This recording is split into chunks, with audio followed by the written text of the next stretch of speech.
The Vale it is, then.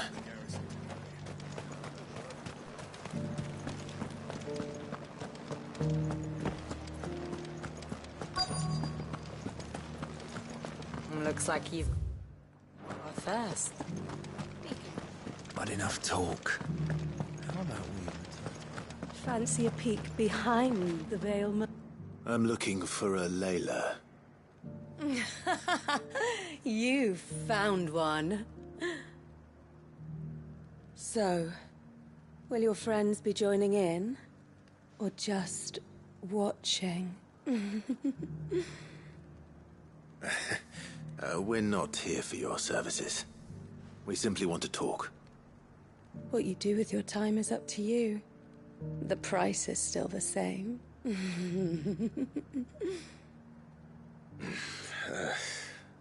We're here about the letter.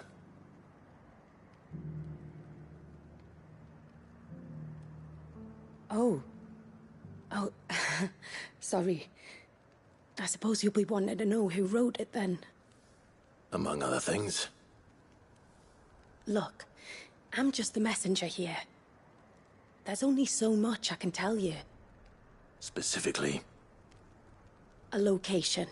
North of town, on the shore of Isle of Feist Bay.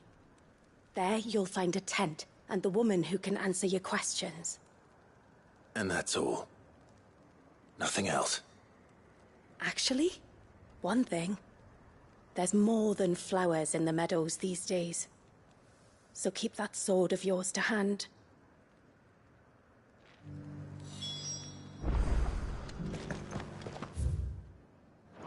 Does anyone else think it's strange that this woman should prefer to keep to the outskirts of town? Not if she realizes the value of the information she's party to. And the danger it puts her in.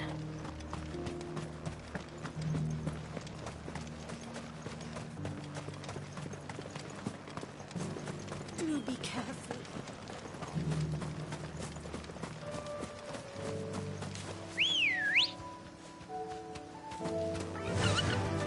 Yeah!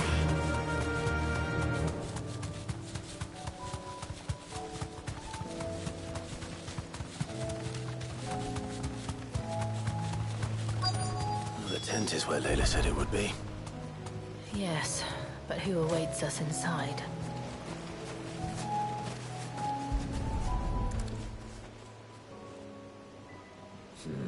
It's empty. Why am I not surprised?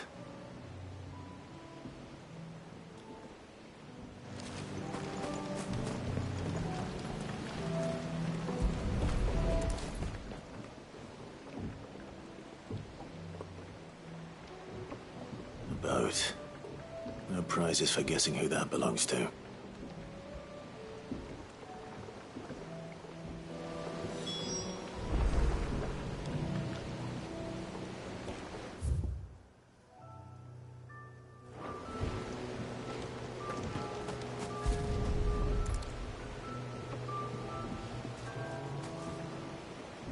The embers are still warm. So you're Sid.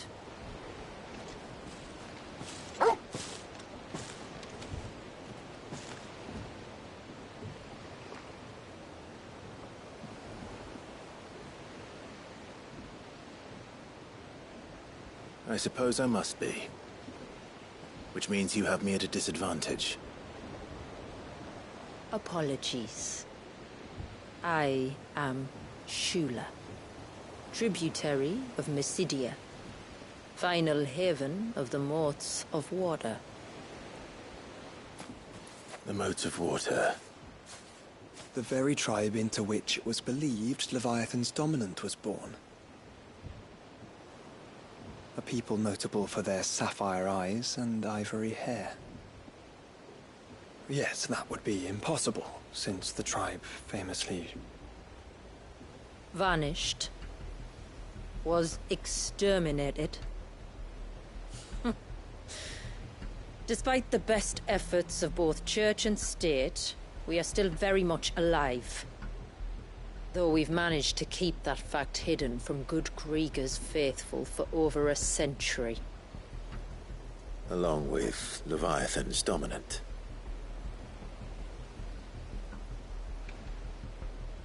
That wave out there. What do you know of it? The surge. Only that it's been there a long time. Since the fall of Drake's Eye almost a century ago. Some claim the two are connected, but none can speak with any certainty. So in other words, you know nothing. Not that I'll hold it against you.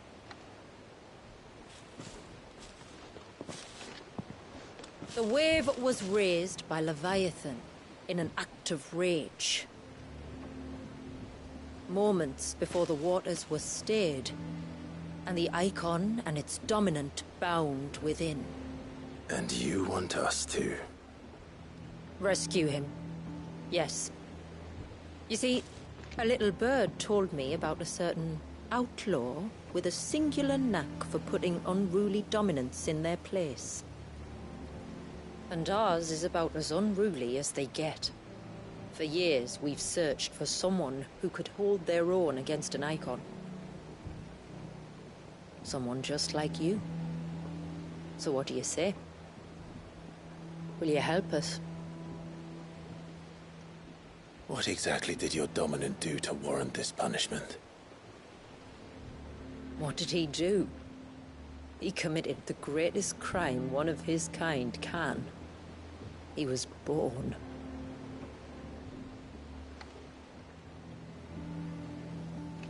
But he deserves a better fate than the one my people forced upon him.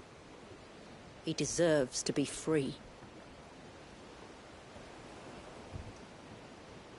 As do we all. Very well. Far-fetched though your tale may seem, something tells me you speak in earnest. So we will do what we can for your dominant.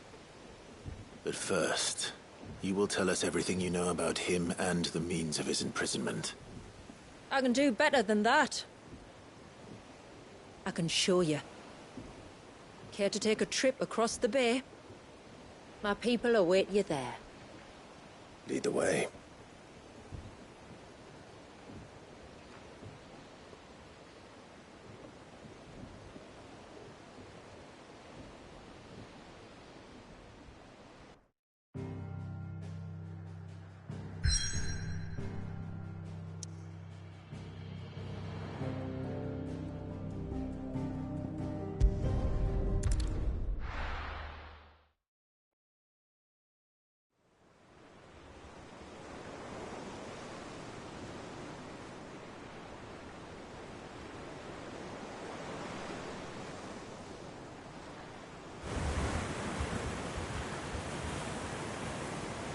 All right, you might want to hold on to something.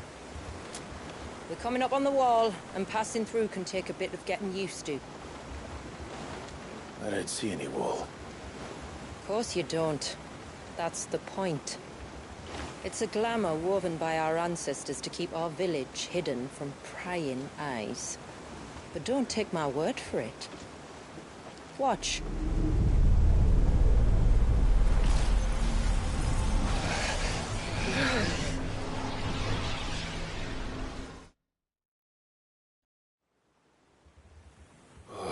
That was worse than a slug of Bacchus wine. Clive, the sky. It's blue, but how is that possible? You do know what a glamour is, don't you? Ours just happens to work both ways, and a good thing too. I wouldn't fancy staring at those sickly clouds every day.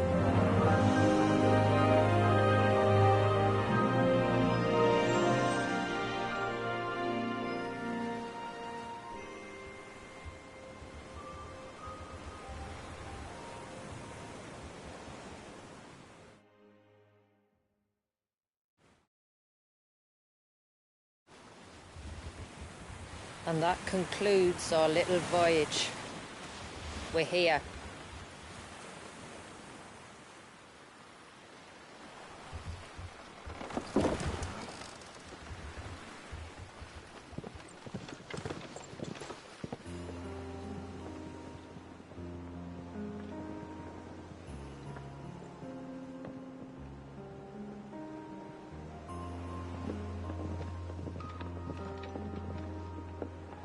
It's a long slog to the village, and a hard one. I hope you're up for a climb.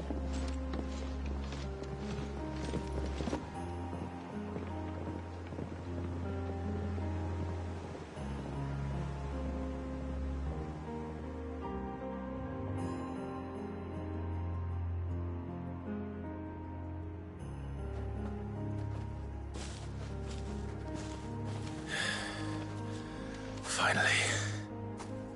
What? You didn't think we'd arrived, did you? The village isn't up here. It's on the other side of the mountain. Of course it is.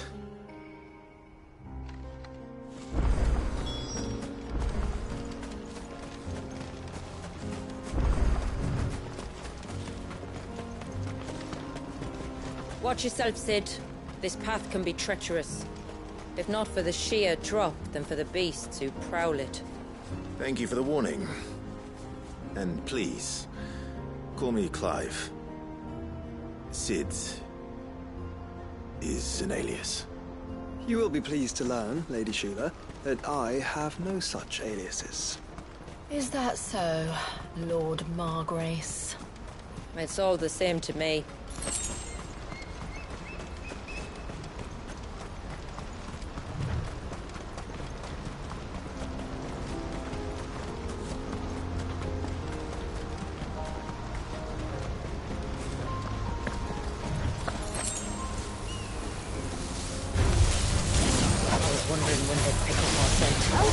Stand back.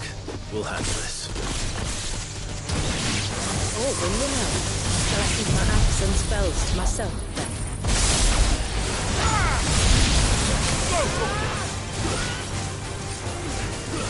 This one! Go for it!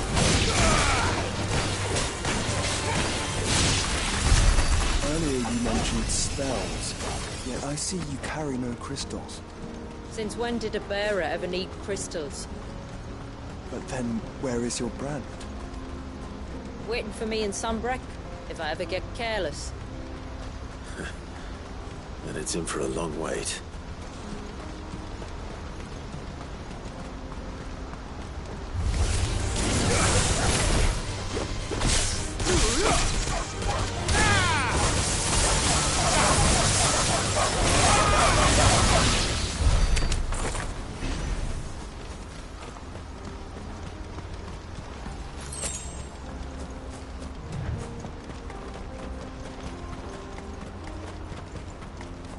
We're almost at the summit. From there, you'll have a better view of our home.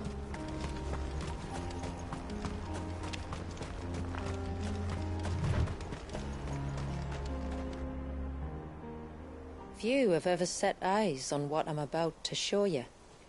Just so you know. This is not what I expected. Welcome, my friends, to Mysidia.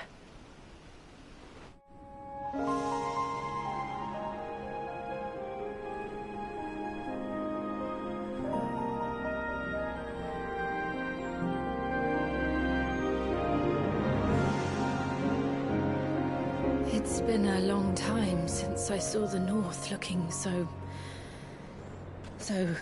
Alive. I'm sure you have plenty of questions, but it's been a long journey, and I expect we could all do with a rest. Our humble village is only a short way from here, if you'd care to accompany me. Let's get ourselves in front of a fire, and I'll tell you everything you need to know.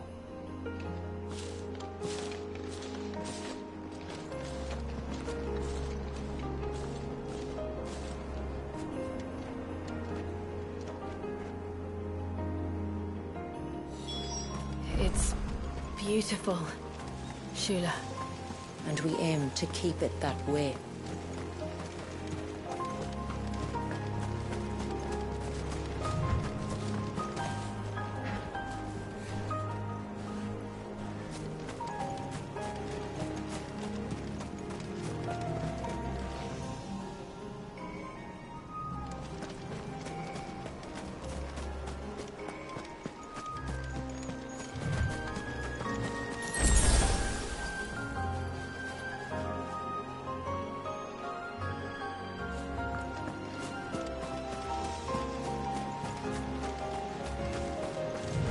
Are those stones glowing? That's one of the cairns which maintain the glamour. Steer well clear.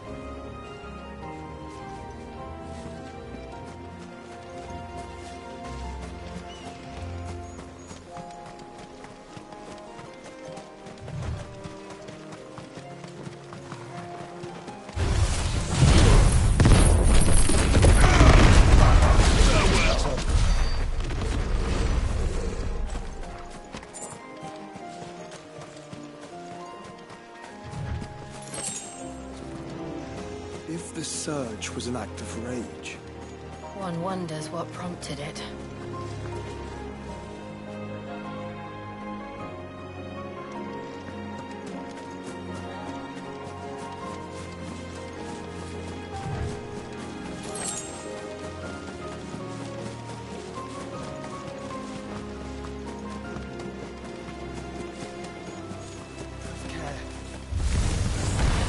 This one!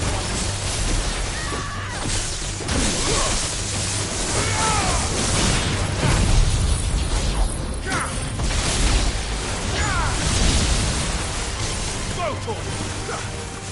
Over here! Let's go!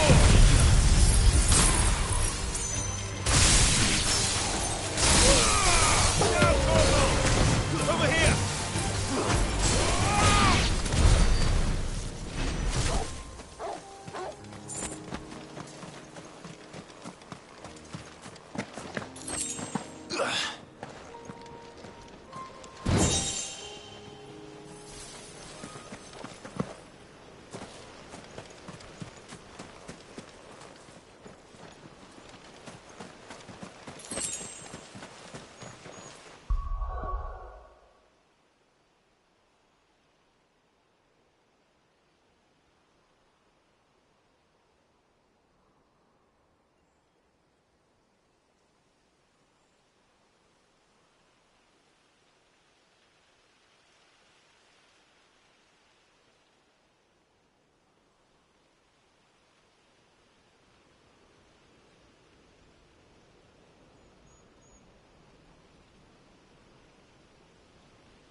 could we not have spared ourselves the mountain crossing by landing further north? In clear view of the bay?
On evening tides. Does morning's light return? Open the gates! The tributary is home!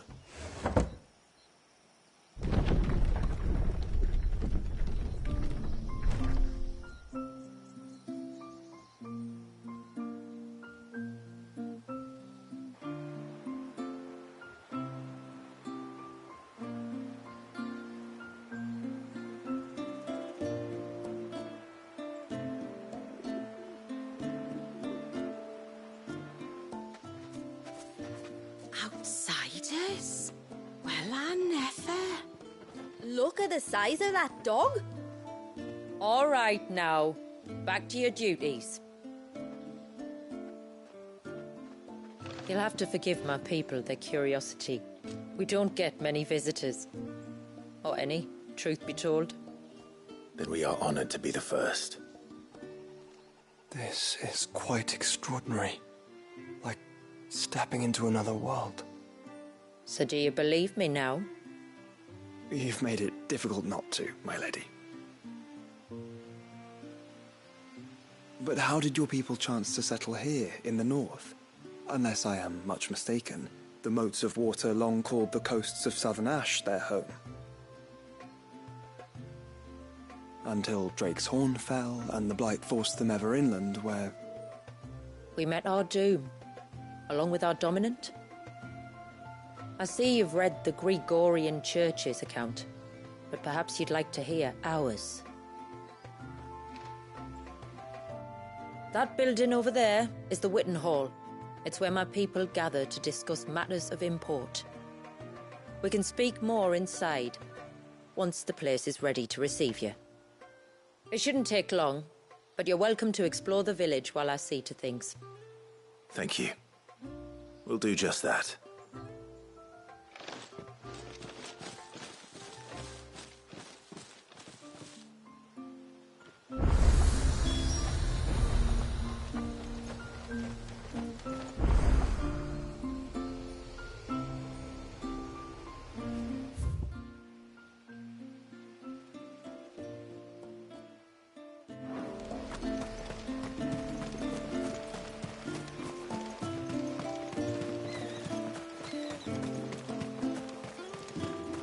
Just you stay away from that temple.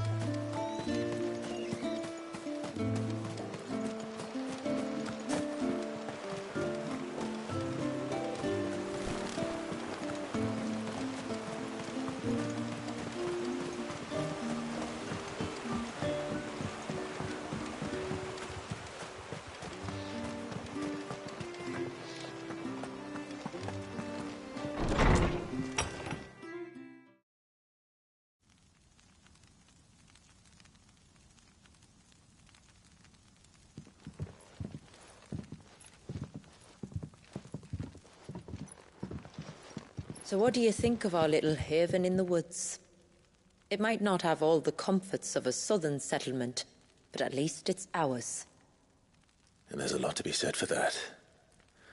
It can't have been easy keeping this place a secret. Not easy, no. We've dedicated our lives to maintaining the glamour that conceals us. Us and Walyas. This man, Walyas, is he Leviathan's dominant? That's right. Though he's no man, Walyas is still a baby. A baby? Forgive me, but you said that the Dominant and his icon were bound inside the Surge almost a century ago. That would surely make him older still. It would, if he'd been allowed to age. But the spell robbed the poor bairn of even that. I'm sorry. Walyas was the son of my great-grandfather. Leviathan awoke within him almost immediately. But instead of allowing the lad to live out his life as a valued member of the community, my ancestors sought to put his power to other uses. Sadly for them, the icons sensed their treachery and summoned a wave so large it would have swallowed the entire village if my ancestors hadn't stopped him. Then it is not the surge that binds the child, but time itself. Yes. Forgive me. I'm still not sure I understand. I'm not surprised. It isn't the easiest thing to explain. Which is why it might be better if I took you to see him. Show you exactly what he has to endure. That is why we came. Then let us be off. There's a road that leads north from the village. It'll take us right into the Surge.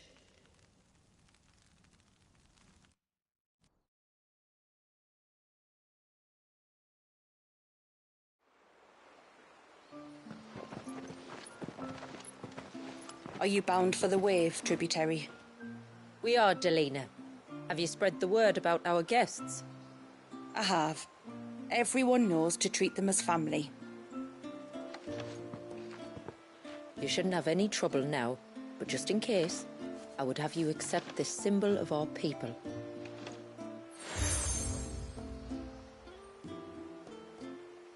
That's very kind. I look forward to meeting the family. The feeling's mutual.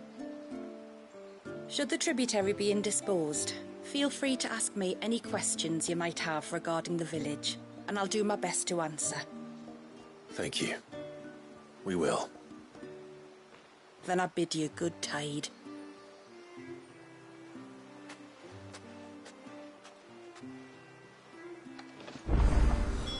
Our storehouse lies across the bridge. If you're short of supplies, you may find what you need there. Though we will have to ask you for recompense, poor as we are.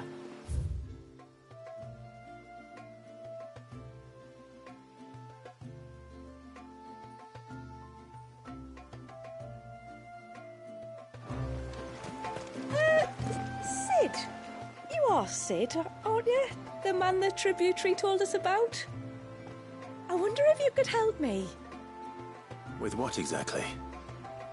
Oh, nothing too troublesome. Do you know my husband, Pavat? He's the village smith, among other things. Anyway, his name day's not far off, and I wanted to make a gift for him. He's a craftsman, you see, and he's been fretting about running low on the flowers he uses for dye making, so I wondered if you might collect some for me and give them to him. Would this gift not be better coming from you? Perhaps, but it can't, for reasons I can't go into. Please, I know it sounds daft, but I'd be ever so grateful.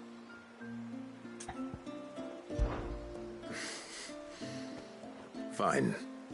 Which flowers does your husband need? The sweet little blue ones that grow around the fount. Elder's blessings, they're called. We use them to dye our fabrics so we always feel close to water like they are. You don't need to go to the trouble of picking them yourself, though. Just speak to the field hands and ask them to share their harvest with you. 2 basketfuls should be enough for my husband to be getting on with. 2 basketfuls it is.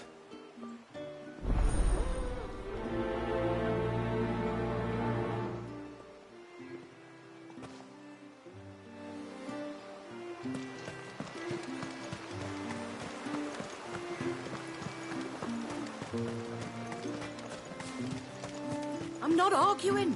The child must be...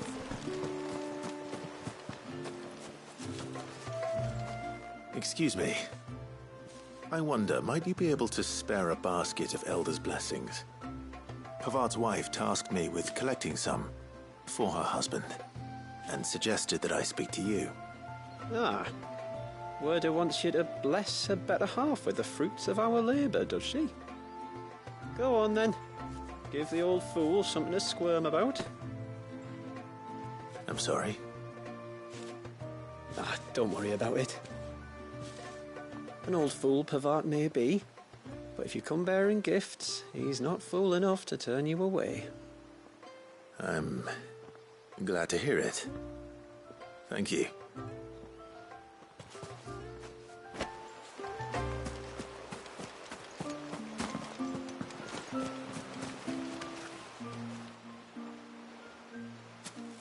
Ah, welcome to Haven, friend. Thank you. Forgive my presumptuousness, but the smith's wife has asked me to make her husband a present of some Elder's blessings.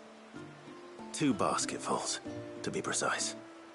Well, I have 1, if that's any help. It is. I'm much obliged. They really are beautiful. Aren't they just? Though that's not the only reason they have a special place in our hearts. Legend has it that when our people fled from Ash, the tributary of the time took some seeds with them. And as they wandered high and low across the Twins, he'd plant them wherever they stopped for water. Every elder since has done the same. So when we finally put down roots here in Mysidia, the flowers did too.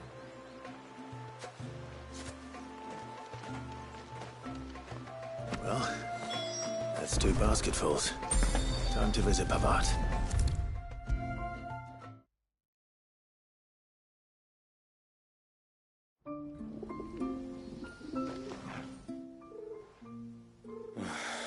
What do you want? Your wife asked me to bring you these flowers.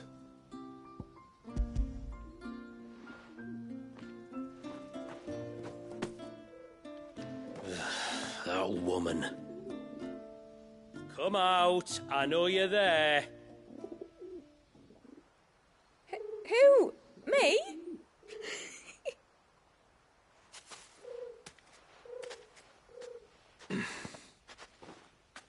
Would either of you care to explain what's going on? I'm sorry. I didn't mean to deceive you. It's just, my husband can be a bit standoffish at times, and I thought this might be a good way for the two of you to get acquainted. What with you being a swordsman like, and him being the only smith in the village. It'd be a shame if you couldn't turn to him for help. The only reason he couldn't turn to me for help is because I had my hands full with all the orders you lot dumped on me. I'm pretty much done with them now, though. But, for the record, the tributary said that we were to lend you outsiders our aid, and that's exactly what I was planning to do. With or without my darling wife's meddling. Still, here we are. Acquainted. So, if there's out you need, just bring us the materials, all right? All right. All right, then. And tar for the flowers. I was running low. You use them for dyeing, I hear. Aye. Crush the petals and it makes a fine and lasting blue. We use it to stain the cloth for our tunics and pennons. To remind us where we come from, like. As motes of water. Children of the sea. That's right. The pattern, too, was left by our ancestors. The Ceaseless Rill, it's called. It symbolizes the river of our tribe, with the strength of Leviathan running through it.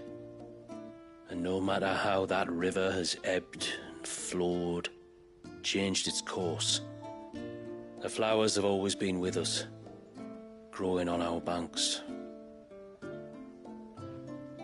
I should get back to work. If you need something crafting, let me know.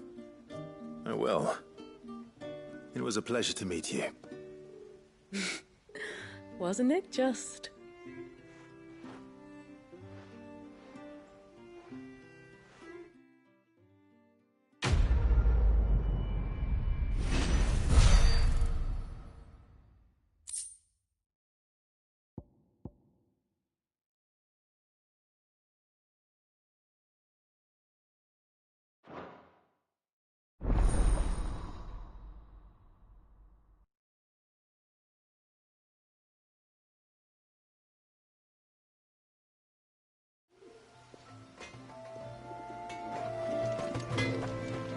Reckon my steel's just as good as any.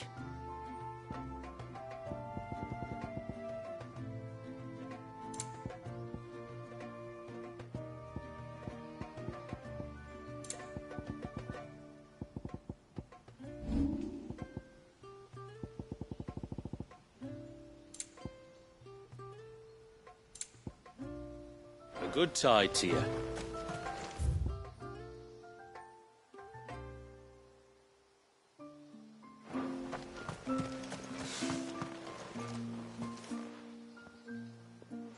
Oh, I'll have her hide when she gets back. Oh, sorry. I was leagues away. How can I help you? If you're after something from the storehouse, it's actually my wife you'll want to talk to. She will have to charge you for the goods, though. Not that we'd fleece you or anything. It's just, you know, needs must. I understand. Saying that, she might not be able to get anything down for you for a bit. Ah, right. She's got her hands full with the inventory, you see. It should have been my daughter's job, really, but the willful little Rills decided to make herself scarce. Ah, the heavens only know where that girl's got to. If you'd like me to keep an eye out for her. Oh, no. I couldn't ask that of an outsider. Could I? You wouldn't mind? Of course not. She won't have gone far, will she?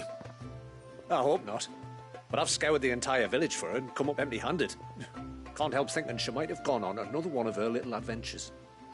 Ah, a free spirit, is she? Aye, that she is.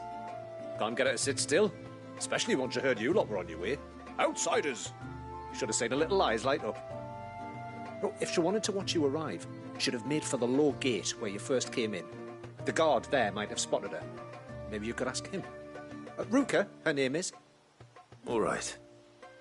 I'll let you know if I find her. Try not to worry.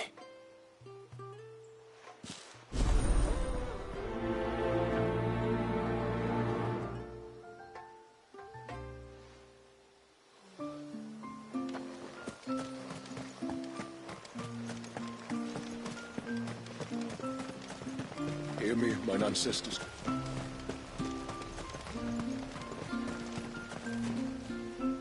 Excuse me. You haven't seen the storekeeper's daughter, have you? Little Ruka? I have, as it happens. She went out through the gate not long ago. Out of the village? Alone? Aye, she does it all the time. There's a path off to the left which leads down to the river. Nice little spot, that. And safe as you like. The beasts of the mountain don't dare come so close to the village. That's where she'll be. Go and have a look if you don't believe me. I will.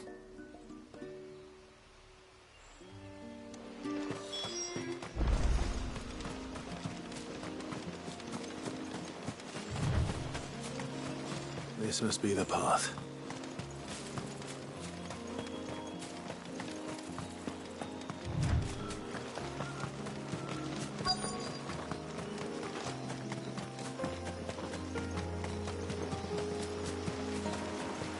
They're not here either. It's you! I've been looking everywhere for you. You must be Ruka. You know my name? Can you lot read minds? Your father asked me to keep an eye out for you. You left without telling him where you were going. He was worried. But I went to look for you. Well, now you found me. What do you say we head back to the village and let your father know you're safe? All right. And on the way home, you can tell me all about the world beyond the wall. I want to know everything. Everything might be a stretch.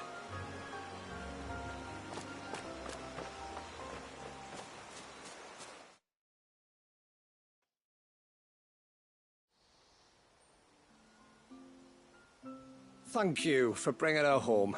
And sorry for the trouble. Oh, no. It was a pleasure. Daddy, did you know that there are villages 10 times as big as Haven in the outside world? 10 times! Cities, they call them. And in these cities, they have great big walls and towers and castles. Oh, to think I was worried. You can tell me all about the outside world later, Sweet Pea. Now go and help your mum with the stores. All right.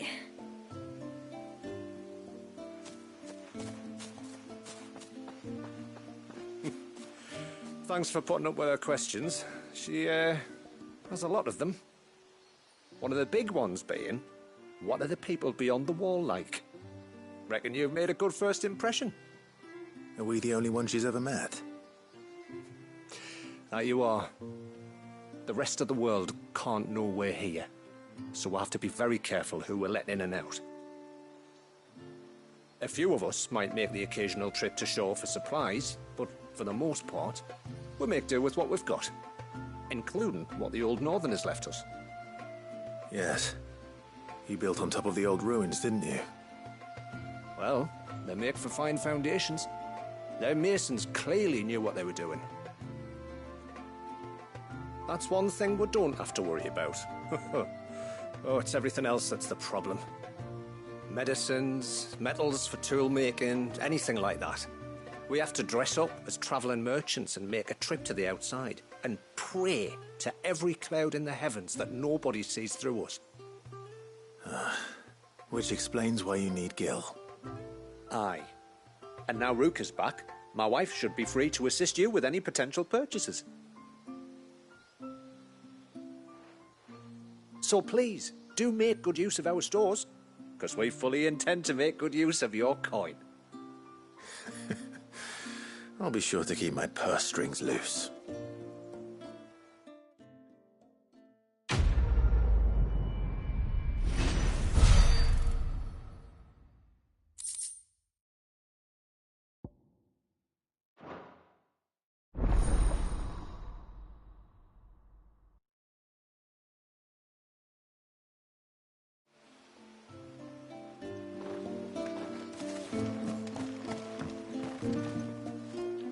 Thanks for bringing me daughter back. I don't grudge her looking for adventure, but she's got to pull her weight like the rest of us. Anyway, now we've got the inventory done, I can attend to my own tasks, like seeing to our visitors' needs. So, was the route you wanted? I will have to charge you.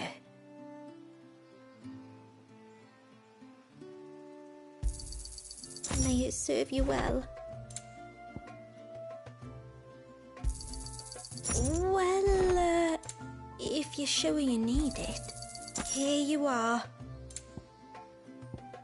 Then I bid you good tide. What do you think the tributary sees? Reckon my steel's just as good as any.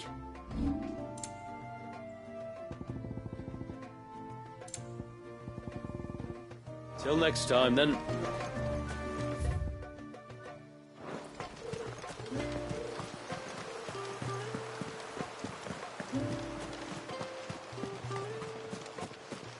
The poor things are as pale as moss.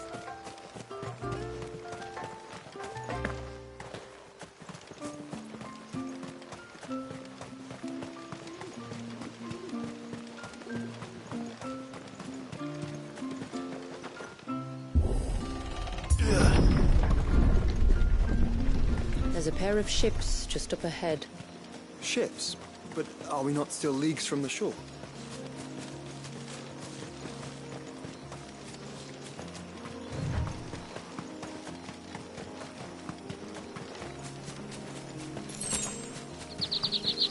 The quickest route to the surge is due east, past the second galley. Shula, how did these ships come to be here? What do you imagine happens when an icon of water gets angry? Really, brother, did you have to ask?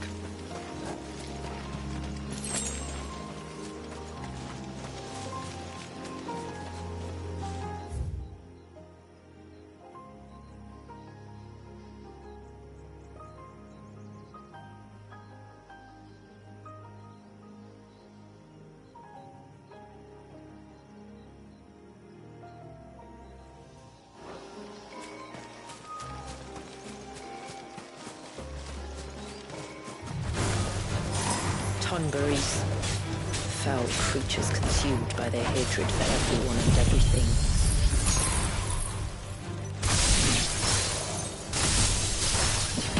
Everything save sharp knives. Get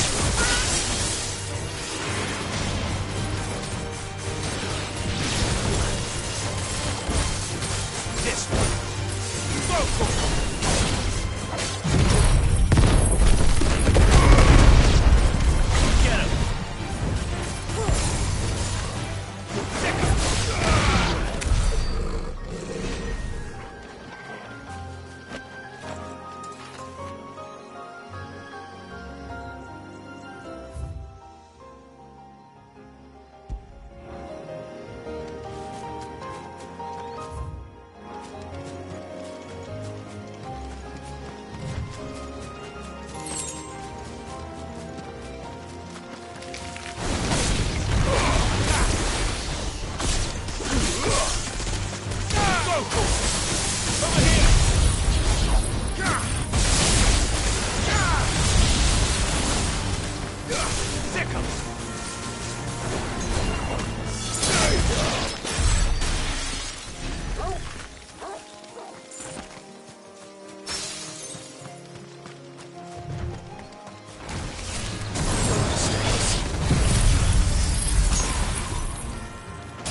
I can smell the sea.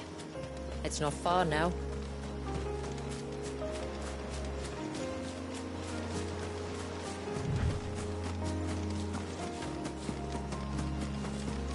How will we reach the surge? We'll follow the coastline north. There's a bridge that'll take us across to the cape.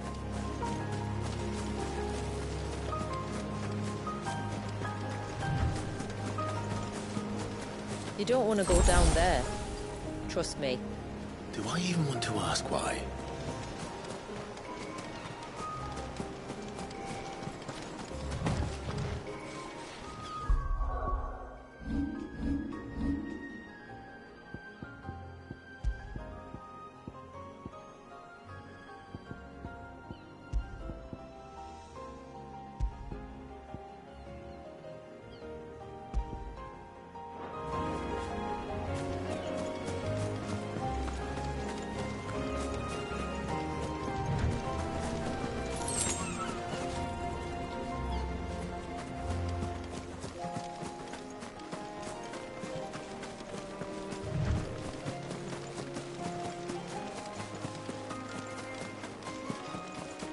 Might I inquire about the ray of light?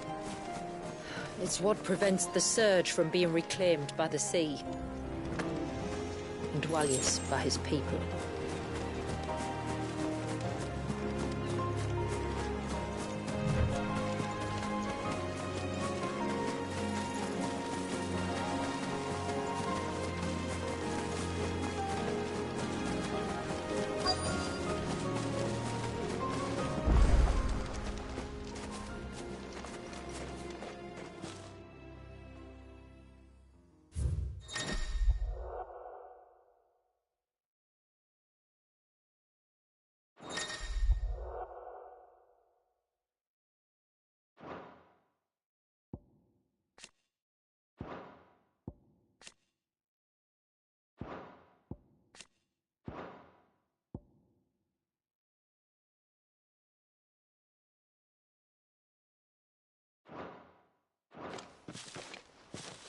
You said before that the child is bound within the surge.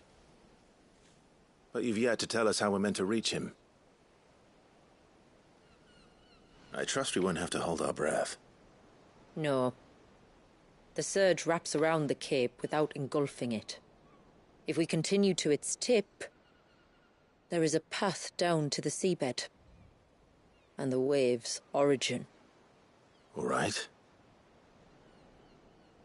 It won't be the first dominant we've met at the bottom of the ocean.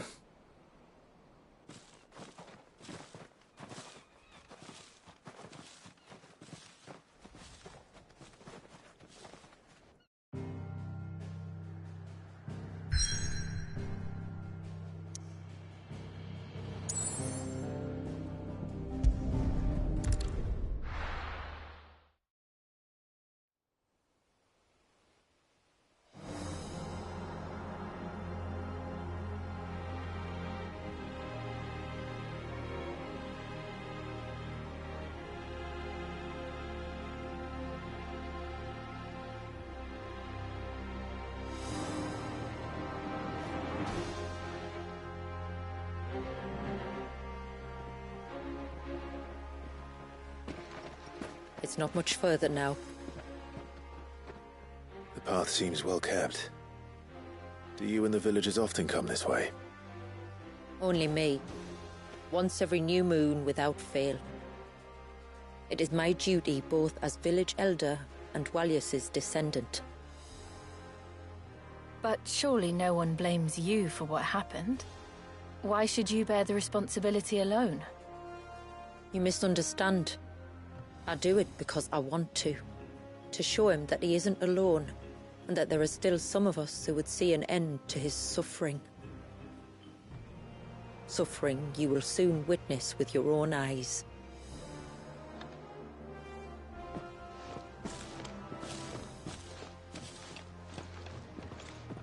The forest grows quickly here. Left unattended, the path would be reclaimed in a matter of moons.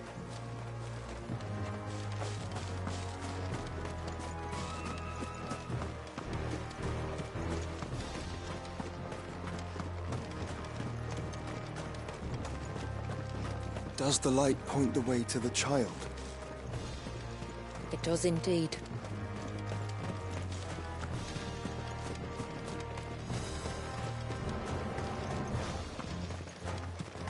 Look at all the droplets of water suspended in midair. Where they have remained untouched by time for 80 summers. It's not right. No. It's not.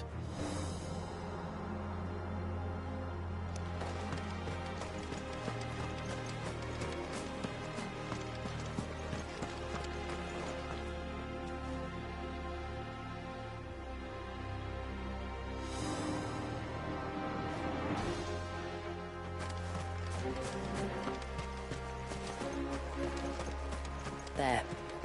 Up ahead.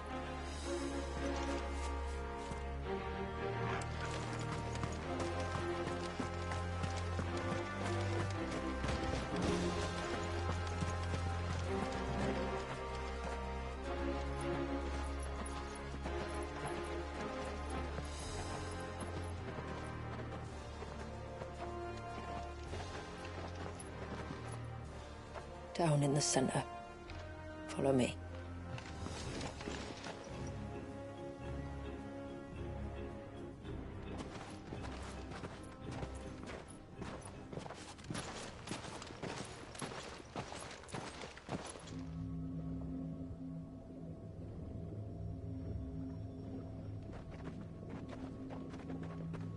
He's still primed. I'll never forget my first priming. The fear. And I was old enough to understand what was happening. One can only imagine how this poor child felt. He is the victim of an unforgivable sin.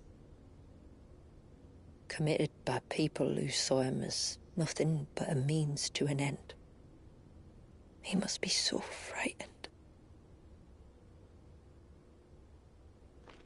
Then I'll ease his burden. You don't mean? I'm not going to hurt him. Contrary to the tales, I don't go around killing dominants for no reason. What if I told you there was a way to remove Walius's icon? I'd tell you you were a madman. It's hard to believe, I know. But it can be done. Though, it isn't without its risks. Part of the icon remains no matter what. So, it might still come to violence. I don't know. It depends on the dominant. I've seen things end well, and I've seen things spiral out of control. But I do know one thing. If we turn our backs on this child, there will be no end to his suffering.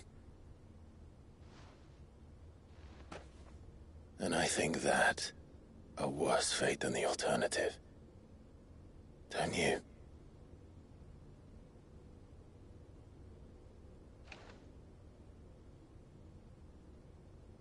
Very well. Do what you must. And whatever happens, I will own the consequences.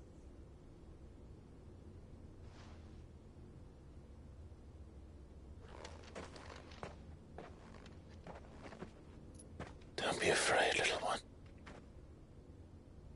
Let me bear the weight.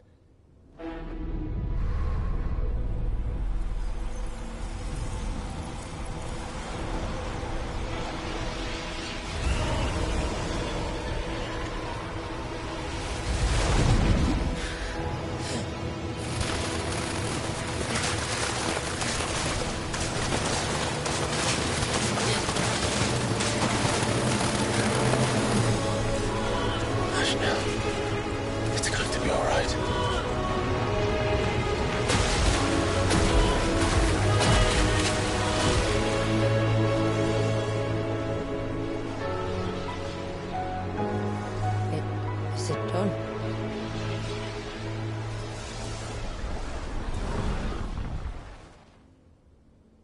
I think so. I can feel the icon inside me. But something's wrong.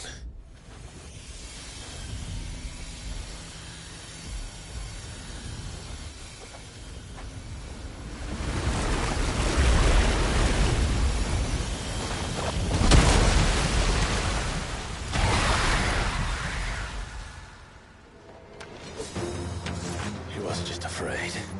He was angry. All right. Let's see what you've given me.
Leviathan! No, just another, but a formidable adversary nonetheless. Oh, look. It has friends.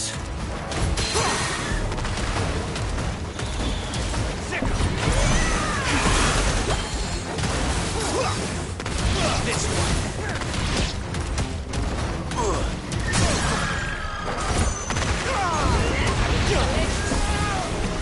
Get him.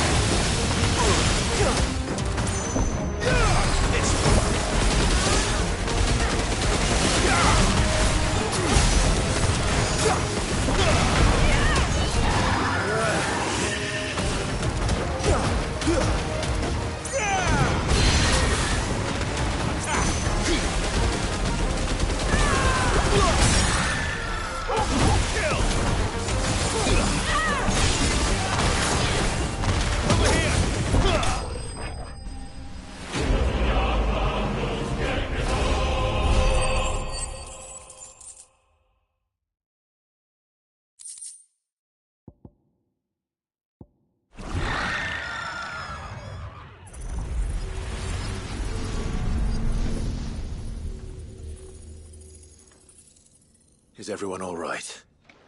He seems calmer now.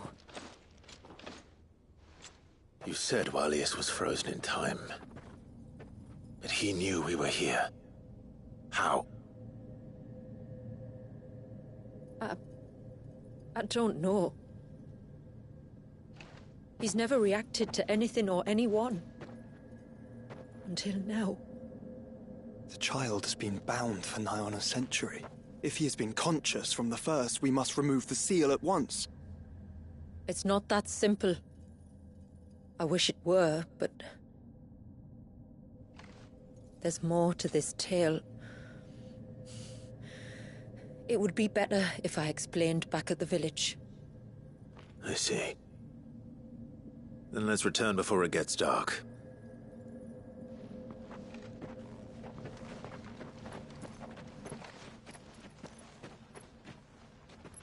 I'm sorry, Walyas.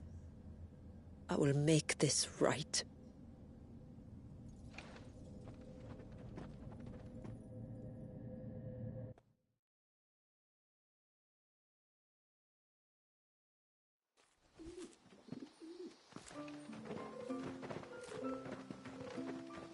So, part of Leviathan is inside you now, is it? Does it hurt? No. Not anymore, anyway. Good. Because I still have need of your strength. If you want to know the rest, we should head to the Witten Hall. Of course.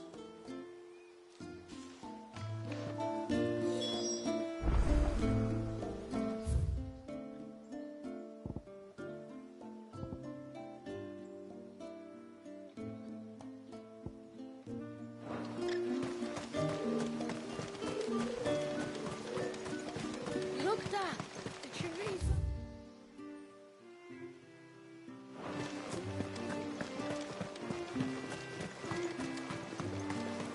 Bastard things.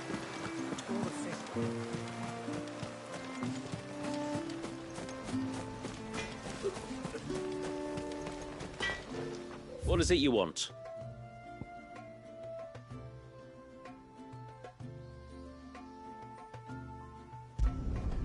There.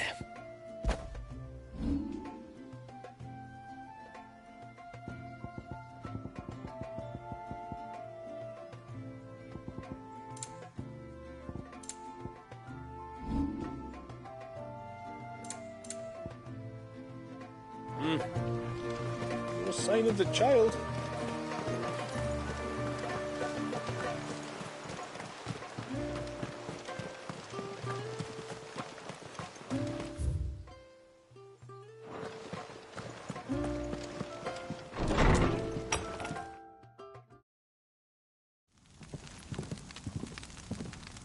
To understand the spell which binds Walyas, you must first know who we are, and what drove my forebears to commit such an atrocity.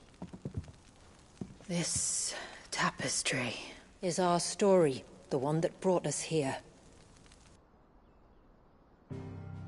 After generations of wandering, my people sought refuge in northeastern Storm, some 170 years ago. But in exchange for our safety, the Gregorian Church demanded we renounce our faith, and branded us heretics when we could not.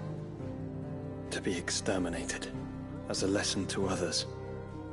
And so was it chronicled in the imperial histories, for anything less would have made the Church seem weak. Yet a handful survived.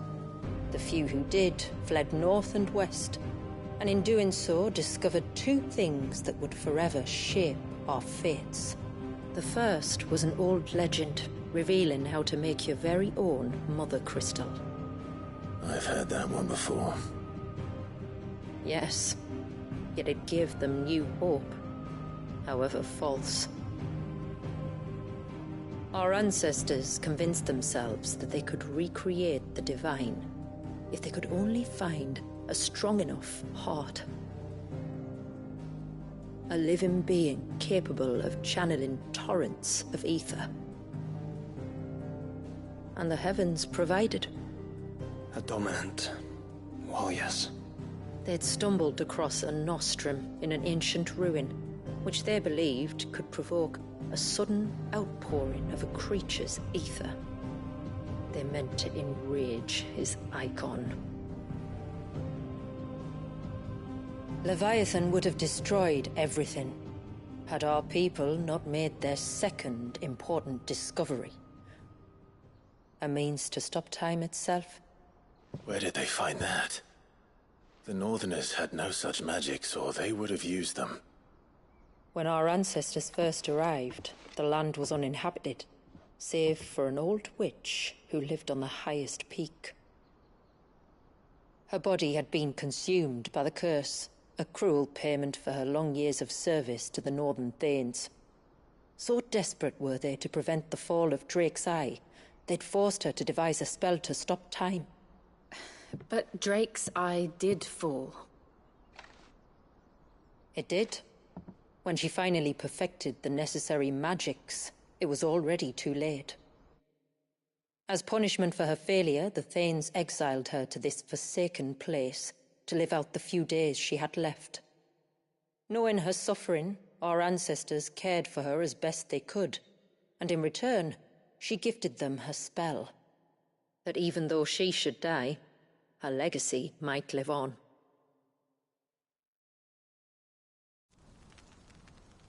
So armed with both the knowledge of the ancients and the secrets of time, our ancestors settled upon an ambitious plan.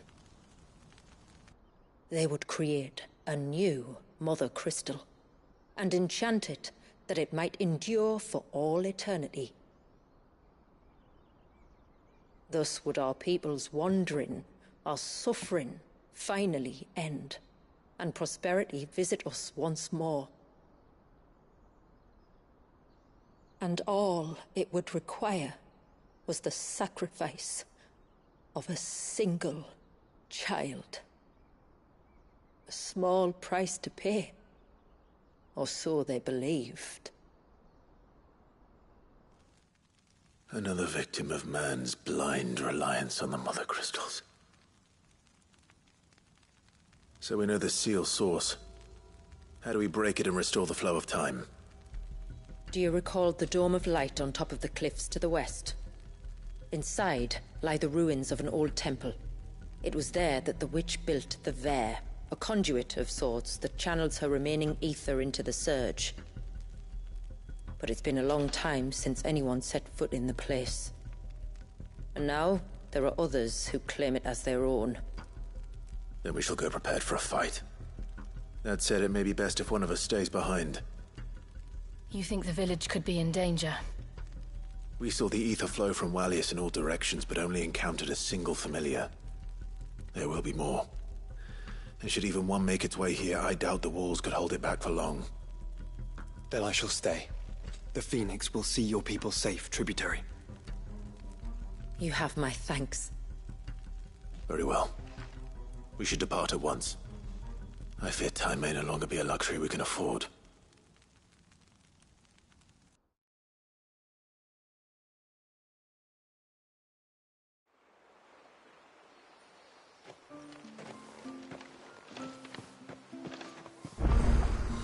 The Vare is not easy to find. We must first head north, and then west, deeper into the forest. No sign of the child.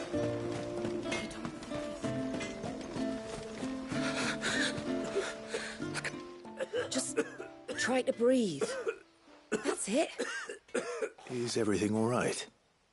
Ah, you're the outsider. I'm Fannet, healer by trade. And this is Talor, one of my patients. He took ill not long after you arrived. Nothing too serious, I hope. I hope so too, but... But? This affliction, it's like nothing I've ever seen before. He complains of feeling chilled to the bone, but there's no fever to go with it. And my most powerful antalgic hasn't done a thing to ease the pain in his chest. I'm starting to wonder if his condition might require a different kind of treatment altogether. Shula said that you were here to help us. You couldn't help me, could you? I'd be happy to. If I can. You can, don't worry. All I need you to do is speak to Talor's son, Pavat, over at the forge, and ask if he knows what his father was up to before he came down sick. Something must have caused this, and I want to find out what. The trouble is, Talor's too weak to speak, and I can't leave his side for long.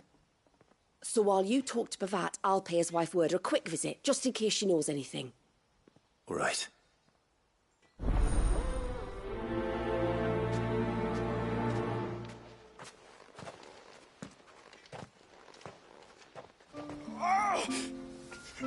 Leave me be. Let me go.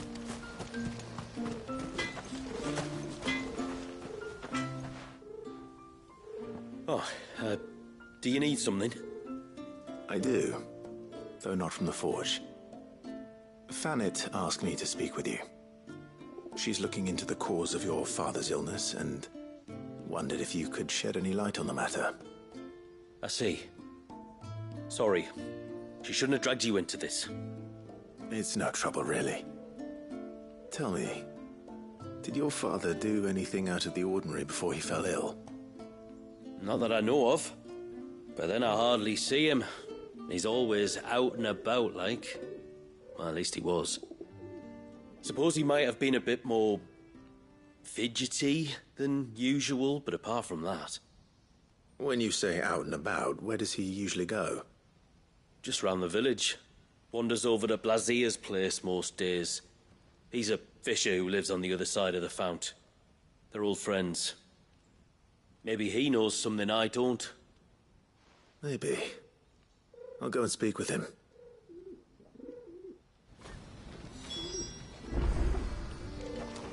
No sign of the child.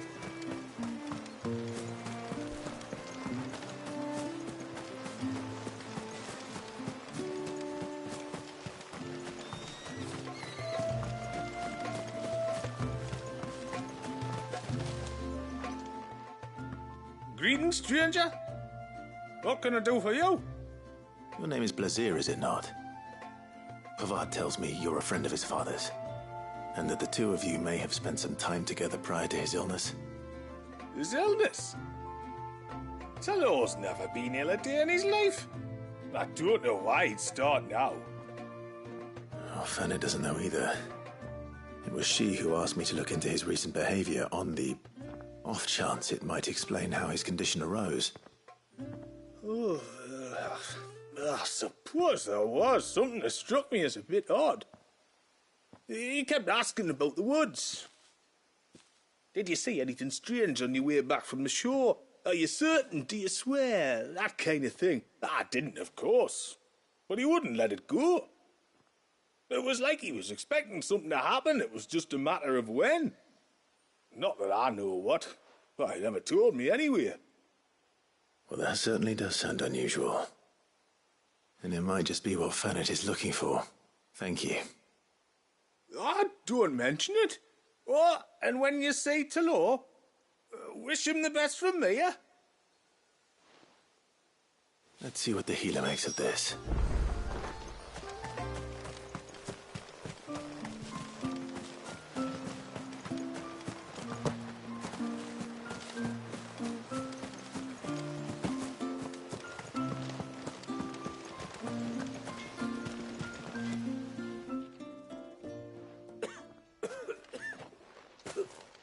Spoke with Werder, but she couldn't tell me anything. Did you have any better luck? Nothing conclusive. But there was one thing. Blazier, the fisherman, told me that Talor had taken a sudden interest in the forest of late. He kept asking him if he'd seen anything unusual there on his way back from the coast, but never let on what exactly he was expecting him to have seen. The forest between here and the coast. Surely not. But then... I can't say for sure. But I think Talor's illness might have some connection to the Tomberries. You may have encountered them during your time here. The small, scaly beastmen. And you think they may have caused Talor's illness? I do. At least in a way. And if I'm right, it's no wonder the treatments I've been trying didn't work. Oh, I know it's a lot to ask, but would you go down into Father's Fell for me? There's an altar there, and if my fears are true, an offering upon it. What? is going on here? Please. I'll explain everything when you return, but time flows fast. I beg you, make haste for Father's Fell and take the offering from the altar. Talor's life may depend on it. Very well.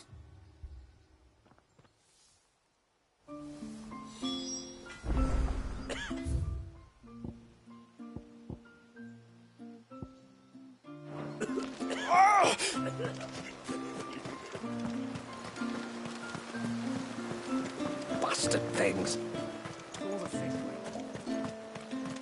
Oh, I never should have let him go alone. Ty, take me, what am I gonna do? You've got to help me. Shula said you were a force to be reckoned with. Are you? Why do you ask? Hey? Oh, sorry. I should explain. My name's Kitav. I'm worried about a friend of mine. He went into the forest and he hasn't come back. Would you help me find him? I can try. Tell me what I need to know. Of course. You know about the glamour our ancestors cast to keep this place hidden, right? Shula told us about it, yes. Right. So you know the cairns we use to maintain the spell? Well, it's me and my friend's job to maintain them. If it weren't for the likes of us, it would have faded years ago. So your friend went into the forest to visit one of these cairns? Aye, that's right. He said he was going down to Father's Fell. There are 2 cairns out that way, one by the banks of the Swift Run, and another near the Winged Wains, the, ships in the forest. All right. How will I know this friend of yours? His name's Nassef. He's about my height, but clean-shaven. If you could track him down and see that he's come to no harm, I'd be much obliged. I'll search the village, just in case anyone's seen him, and meet you back here. Very well.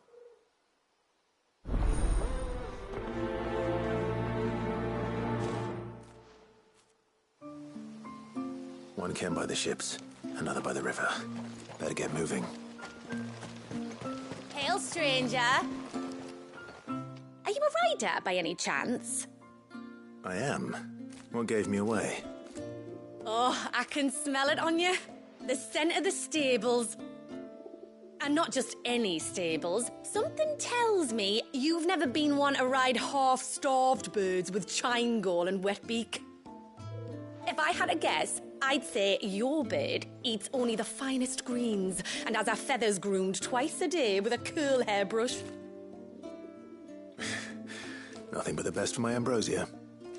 Ambrosia, eh? Pretty name. What's she like? Well, she's tall and strong. And her feathers are as white as snow. You're joking. You've got a white chocobo. I have, yes. I suppose they are rather rare. This I've got to see. Can you bring her here? I would if I could, but I doubt Shula's skiff could hold her. Me dad's got a boat.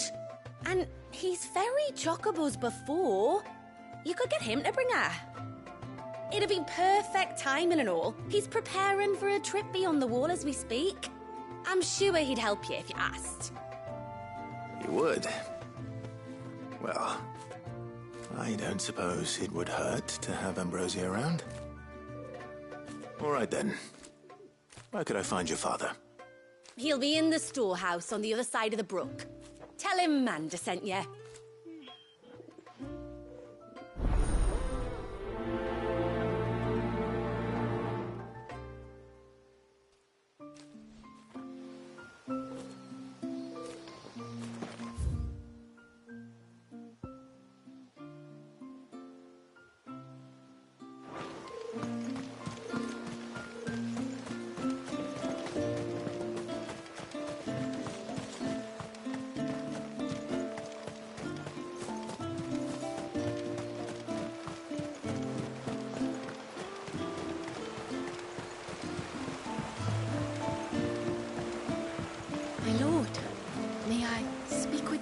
There is a matter with which I would beg your aid.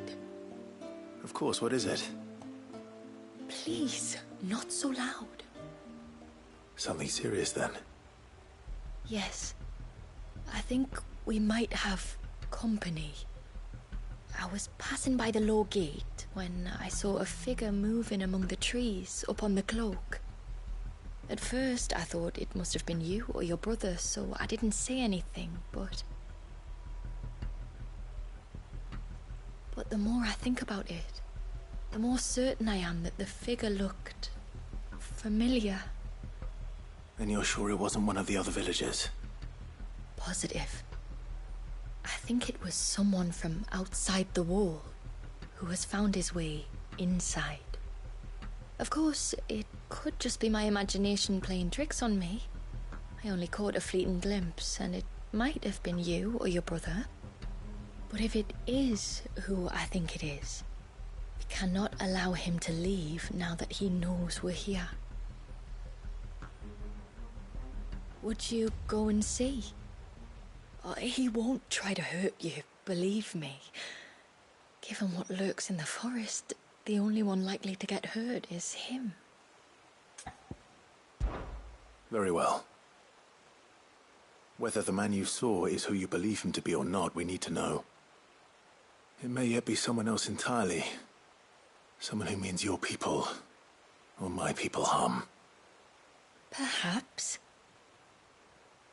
Just promise me that if you do find someone up there...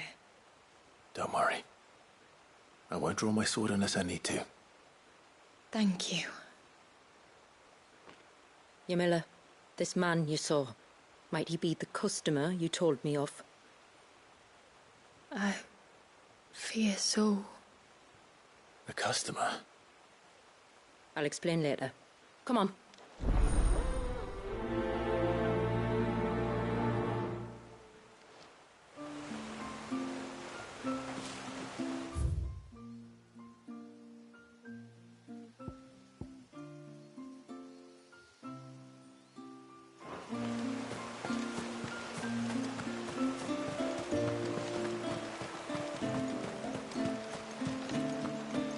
If we pick too many of the flowers, there won't be enough.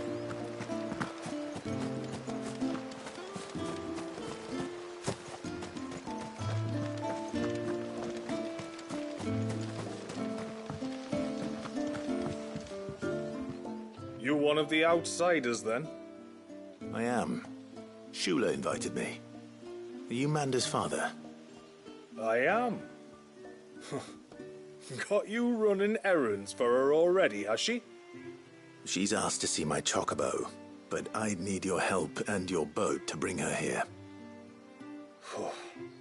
Or you could just say no. Honestly, that girl and her birds, she'll be growing feathers soon enough. Well, truth be told, I didn't take the idea seriously at first. But thinking about it, it would make it easier to get around if I had Ambrosia here. Can you help? Well, if you're sure that's what you want. The tributary says we're to treat you lot as we would each other. So, if you need me to ferry your bird over, then that's what I'll do. Still, they don't take the water easily. I'll need you to bring us a mimic goat or two to keep her calm on the journey over.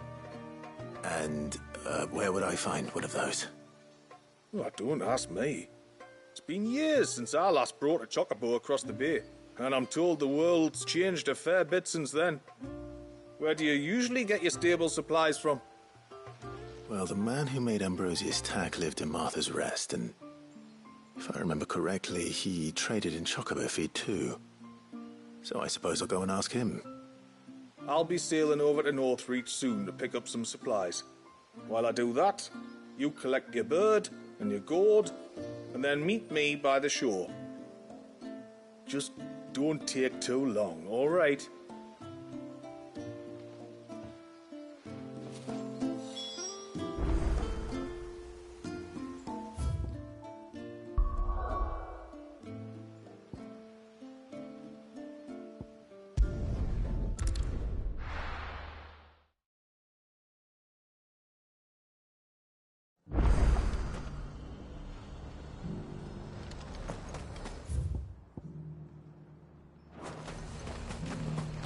We've got a few rooms going spare now. You want a bed for the night? speak to Martha. I remember you. You're the one who saved Whiteheart. How's the old girl doing? She's very well. Thank you. Oh, don't thank me. You're the one who saved her. Anyway, what brings you to the rest today? I was hoping to purchase a Mimit gourd. And I thought you might be able to tell me where I could find one. Oh, reckon I could do better than that. Just so happens, I've got a whole cartload of the blasted things. Not a buyer in sight. Really? Aye, you'd be doing me a favor taking a few off my hands before they turn to mush. But just be on the lookout for wild birds, eh? Don't want them chasing after you like they did me. I will. And thank you. Oh, you're very welcome. Any friend of Whiteheart is a friend of mine. And in times like these, friends have got to stick together. We certainly do. Northreach, then. Wouldn't want to keep Anders' father waiting.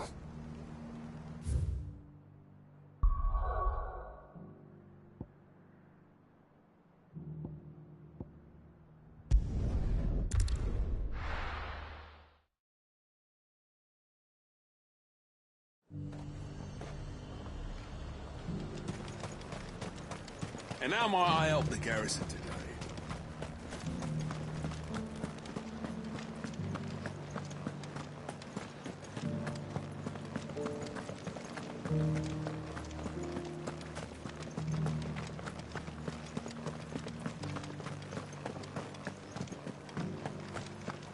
Haven't seen any of those beastly blue-eyed...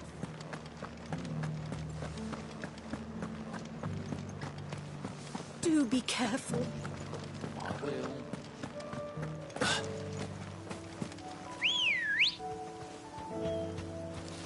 Come on.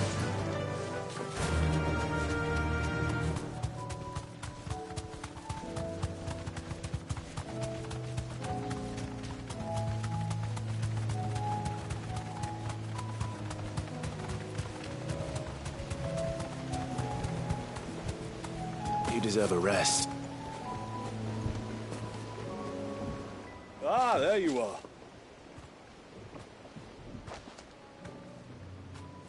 And this must be Ambrosia, was it? Oh, she's a real beauty, isn't she? I have the Mimic or two. Here.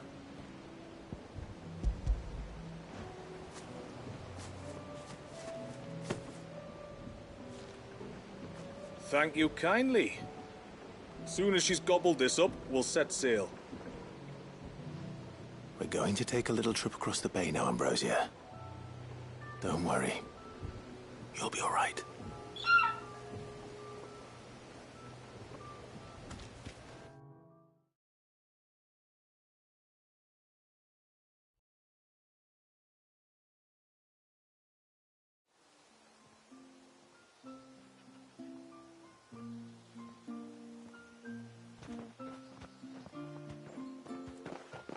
Well, we made it. You didn't all? She is as white as snow. You're beautiful, aren't you, girl? Brave, too. She was calm as you like on the journey over. The Mimic Gourd will have played its part, of course, but passing through the walls is enough to spook most birds even then. Not this one, though. Ambrosia's been through a lot. I doubt there's much that could unnerve her now. Not with a beloved master by her side. No. It's you who looks after me, isn't it, girl? Anyway, thanks for bringing her here. I hope I can breed a bird like her someday. And if you and Ambrosia need ferrying back to Northreach, you only need say the word. Thank you. But I think we might explore Mysidia together. What do you say, Ambrosia?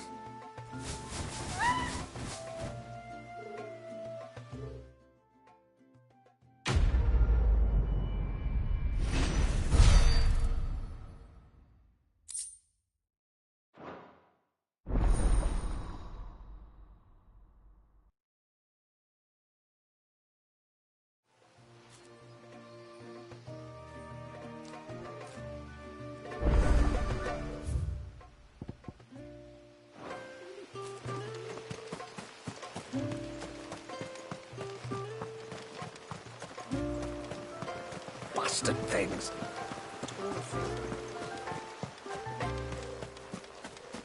Oh!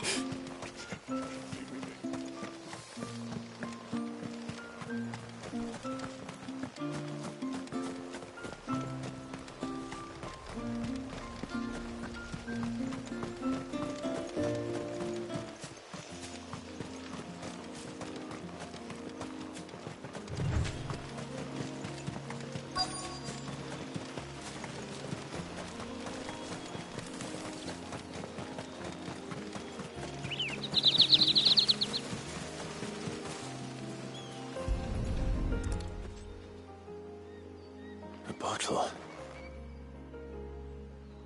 Breath of the arbor. Perfume from St. Bragg. Looks expensive, too. Who's there? Stop!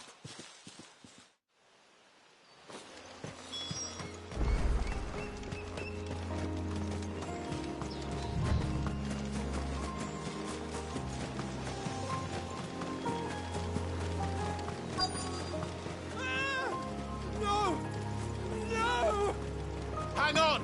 I'm coming!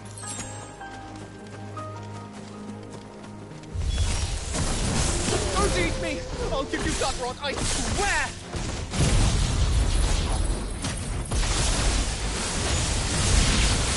Stand back. I'll handle this. Go for it! Go for it! Over here! Get him!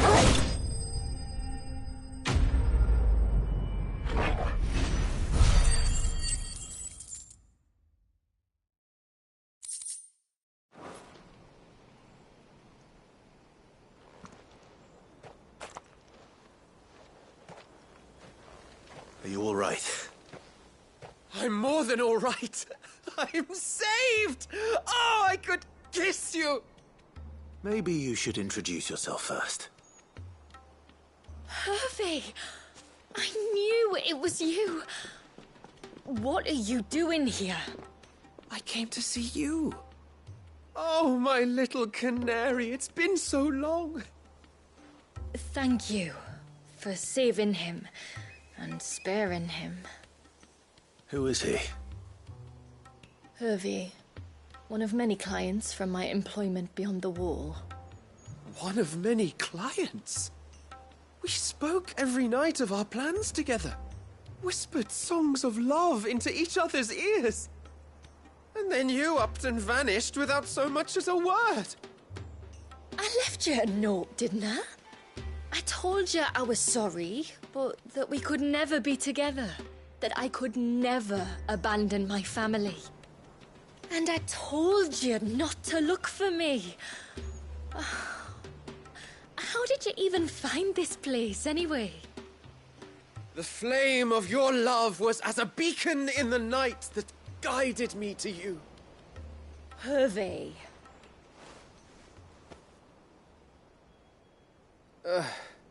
I was walking by the coast near Northreach when I saw a lady who looked like you. Eyes like the ocean. Hair like the driven snow. The next moment, she and her companions were jumping in a skiff and sailing out towards the wave. So I, borrowed the nearest boat and started rowing. It must have been Shula bringing us here. So what?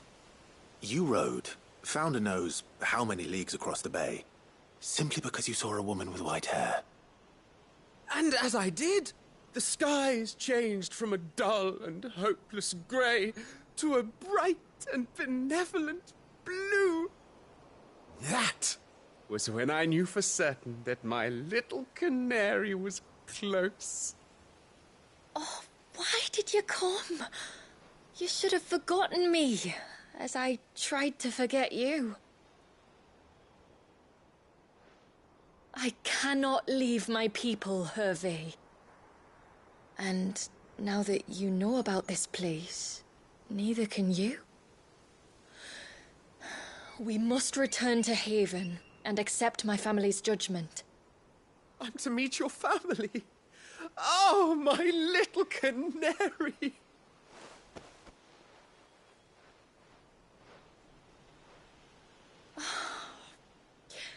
Please, come and see me later. You did as I asked, and you must be rewarded for it. But first, follow me, Hervé. Ah, to the end of the world and beyond.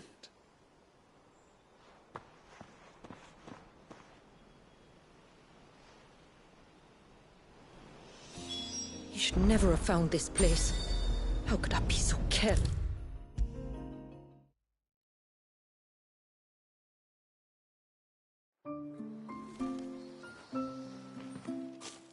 Forgive me. There's nothing to forgive. You two met at the Vale, I take it. When I worked there, yes.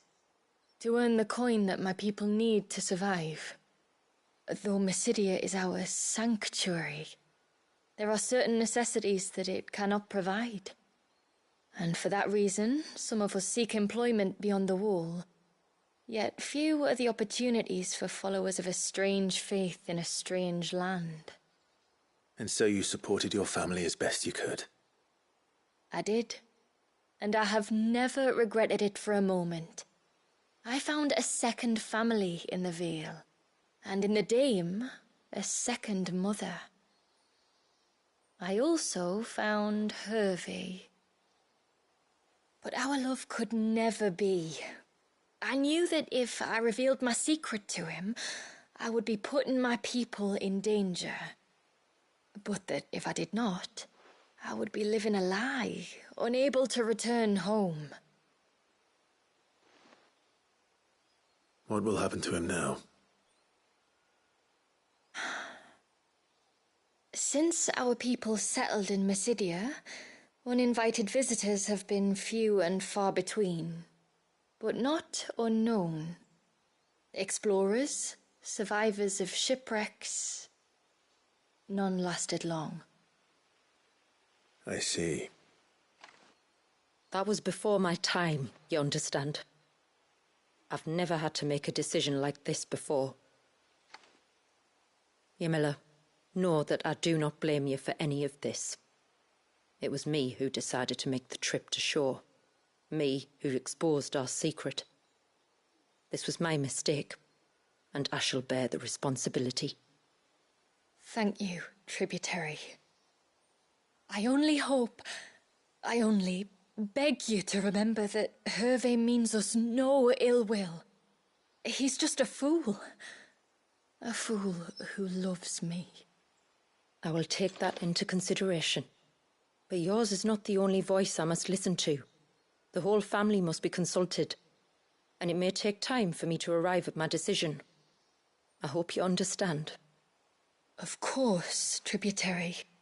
However long it takes. Come what may, I thank you, my lord, for bringing us back together.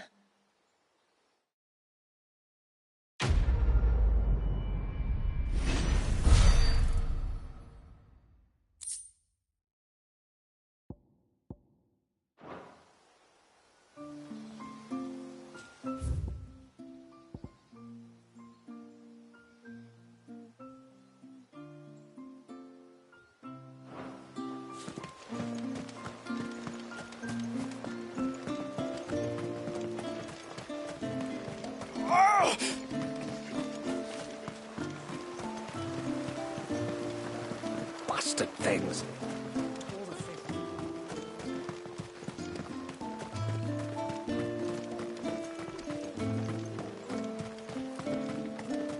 And once everyone left me.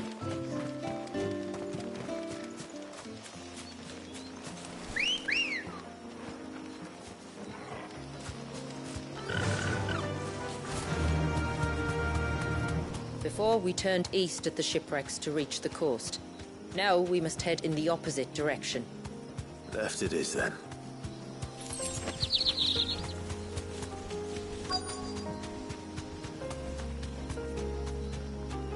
Straight home now.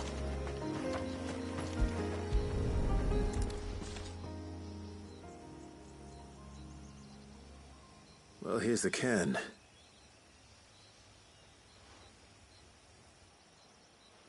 But no sign of Nasef. To the riverbank, then.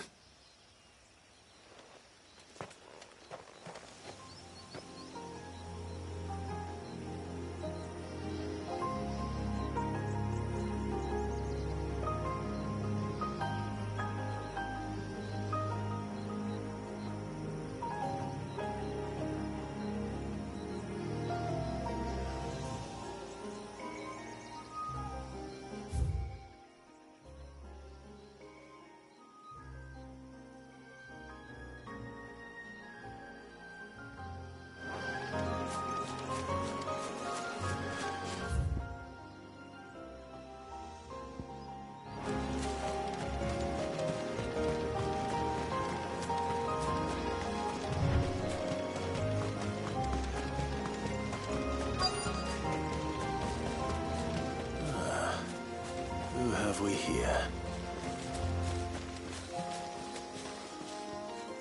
I'm looking for a man named Nasef.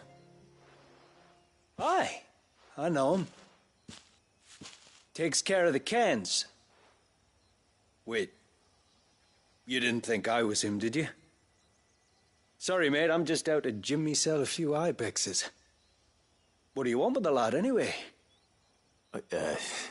His friend, Katav, asked me to look for him. Apparently he ventured out to work on one of these cairns and didn't return. Well, that is a worry. You're a hunter, yes? You must know the woods as well as anyone. Can you think where he might have gone? There's a bridge further down the path. Blasted thing got washed away a few moons back. Our carpenter only recently had time to rebuild it. But if I remember rightly, there is another cairn on the far side. Maybe he decided to visit that one while he was here. Maybe. It's worth a look, certainly. Thank you. Don't mention it. I'll keep an eye out too. Perhaps he just got delayed or something. Let's hope so.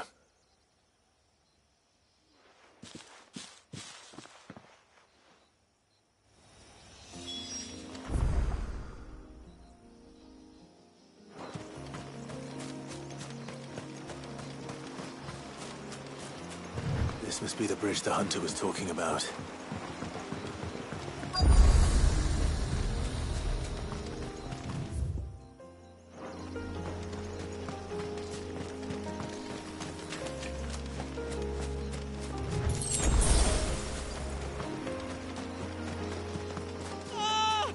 Stay away, damn you!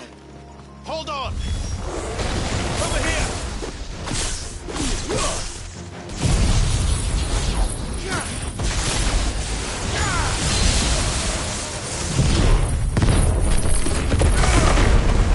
Get him! This one! Hurry, we're coming! All yours, Sogol!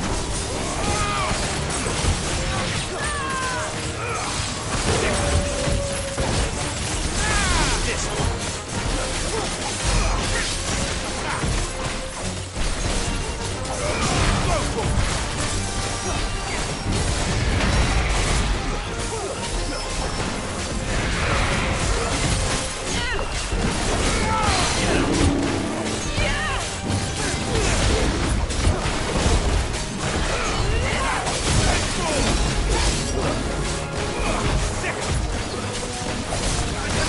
Good work!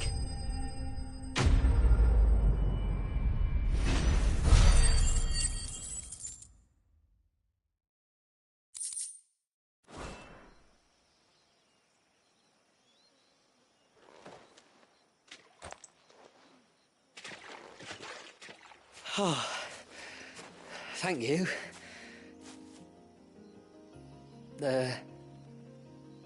I'm the tributary's guest. And you must be Nasef. I am? But how do you know that? Your friend Katav asked me to look for you when you didn't return. Ah, I'm sorry. I was so focused on attuning the cairn, I didn't see those creatures coming till it was too late. How exactly do they work? Oh, there are crystals inside. They're what keeps the glamour going. Should the ether cease to flow through too many of them, our shroud would quickly unravel. It's my job to make sure that doesn't happen. And an important job it is. But you'll struggle to do it if you're dead. You need to take more care. Yeah, no arguments there. The truth is, me and Katav usually work together, watching each other's backs like. But when we heard outsiders were coming, we split up to get the job done faster, so things would be perfect for your arrival. Stupid, I know.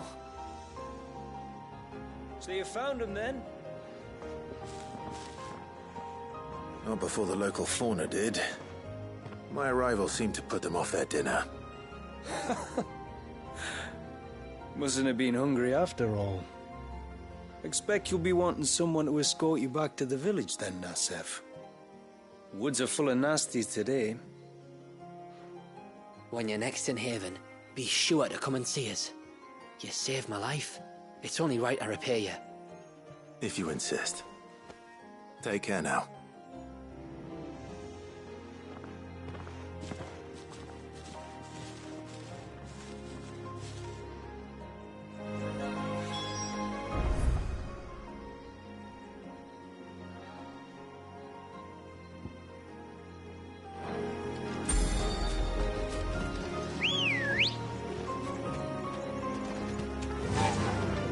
Faster!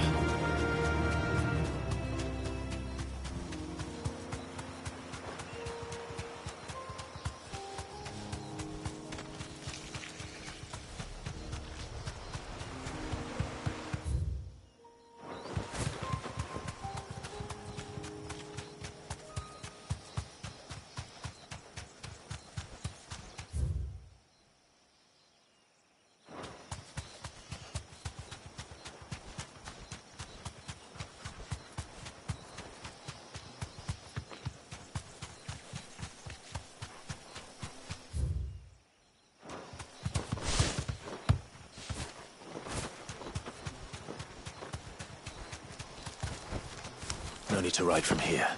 If there's one thing I know about beastmen, is that they love to hide in the dark.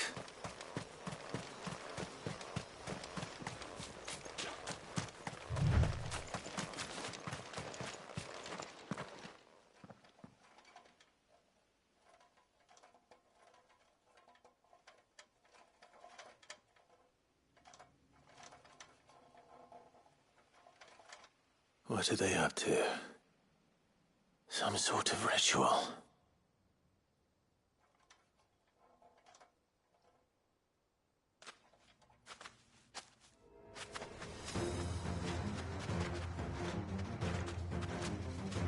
Sorry to disturb you.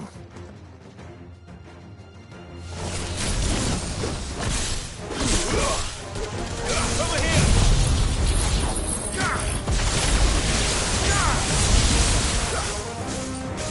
Get him!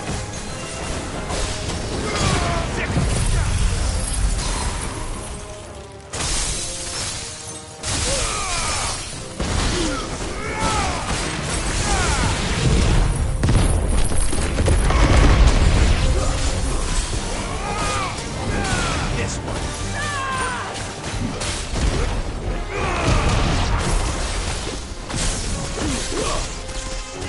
Go for it!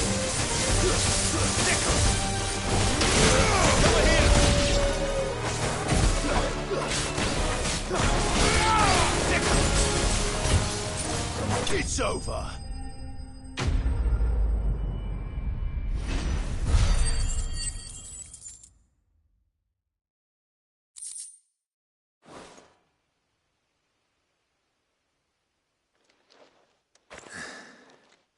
Let's see what's on this altar then.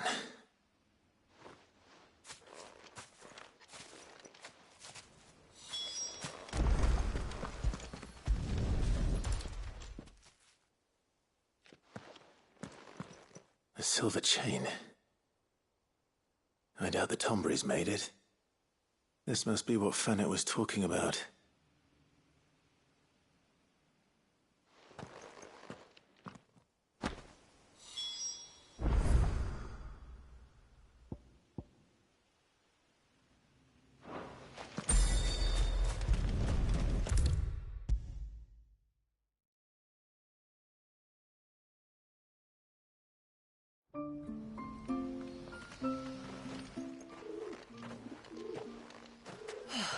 You're back. Well, did you find anything? I did. This silver chain. I knew it. Well, I'm still none the wiser. Forgive me. This chain. It's a Gregorian Maternoster. Worn by men of the faith. What's it doing here? And why would the Tomberries be praying to it? To understand that, you need to understand what the Tomberries are. They feed on hatred and suffering. And some say that if you render them an offering, some token of grievance against your fellow man, they will put a curse upon him. So you think someone's put a Tomberry curse on Talor? I can't say for sure. Truth be told, I always assumed it was an old wives' tale. But given his fear of the forest and the presence of the chain on the altar, I don't know what else to think. Does Talor have any enemies in the village? Anyone who would nurse such a grudge? No, I believe the one who left the chain at the altar was Talor himself. I beg your pardon? But there's more to the tale, you see. It's said that if you attempt to curse a soul that has returned to the sea already, your ire has nowhere to go but back to its source. You're saying he cursed himself? In trying to curse another, aye. When my father was younger, he was one of the few permitted to venture beyond the wall on trading expeditions. He told us that when he journeyed to Sanbreque, he'd wear that chain to disguise his true beliefs, lest Grieger's faithful turn their cudgels on him. Did they ever catch him in his deception? Might that explain the ill will he bears someone? Not that he ever told me. Come now. Let's not waste time speculating about Talor's past. We need to focus on the present, and that means finding a way to break the curse. All right. If there's anything I can do to help, let me know. Thank you. I shall. Aye, and thanks for going to all this trouble. Here, it's not much, but I want you to have this. We call it an adder stone. It's a gatherer's charm. Reacts to certain rare minerals we use in crafting. Makes them ring out like a bell, stuff you'd have no chance of spotting otherwise. If you find anything, see that you bring it back to me. I can make you some decent gear with it. If you're interested, like. I am, thank you. And I'll be sure to pay you a visit. Until then, I wish your father a swift recovery.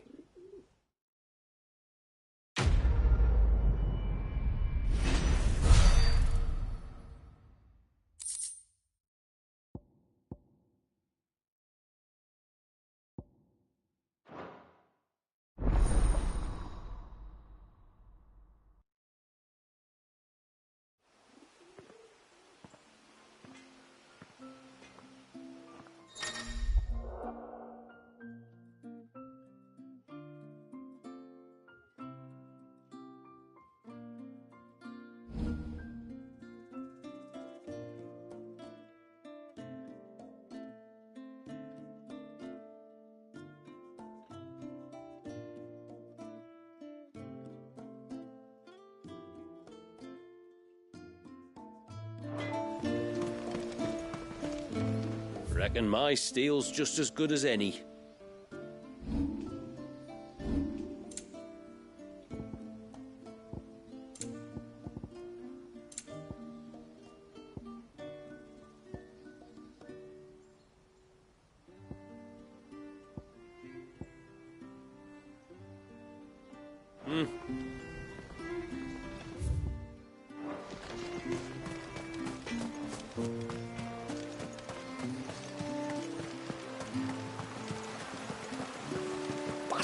things.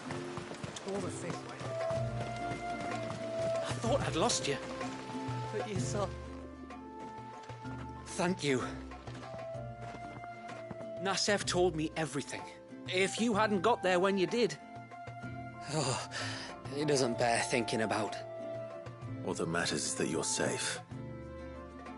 Far be it from me to tell you how to do your jobs, but don't go alone again. Or if we have to, maybe we should think about casting the glamour on ourselves to keep the wildlife from spotting us. It'd take its toll, of course, but it'd beat letting the cairns fall and having to weave the entire spell from scratch. Imagine if we had to do that. I'd rather not. Would only succeed in adding 2 new piles of stone to the collection. Your bearers? That we are, thank the tides. The others can't attune to the crystals in the cairns the same way we can. I reckon this place would be doomed without us. So, you do this work for the good of your people? Not because... We're forced to. No. From what I've heard of the way things work on the outside, we were truly blessed that our rain fell here in Mysidia. Our people are few enough as it is. If we started turning on each other, kin against kin, over nothing but a stupid accident of birth, our days would be numbered. They would. Anyway, all's well that ends well, eh? Thanks to you, both of us lived to keep this place hidden another day.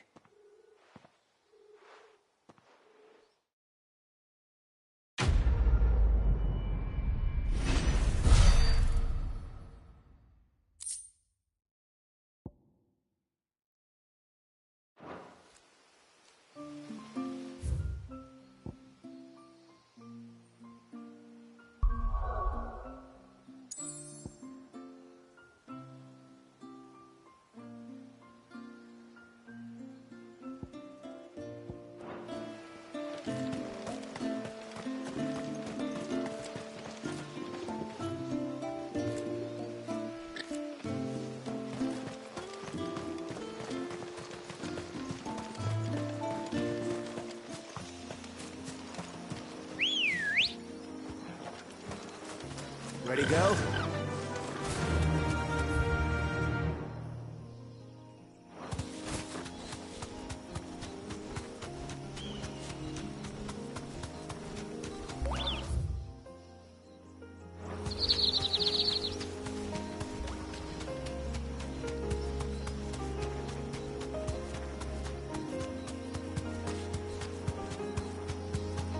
There's a large gate up ahead, and beyond it, a cluster of ancient ruins. The temple, or the Heir of Hours as my people call it, can only be reached by passing through them.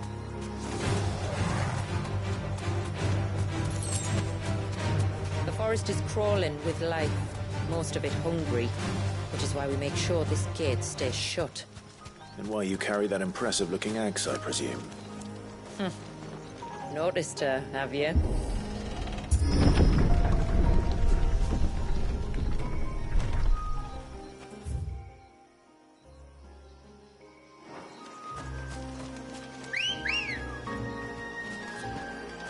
Come on. The temple is up there. Don't worry. Those cliffs aren't the only way to the top.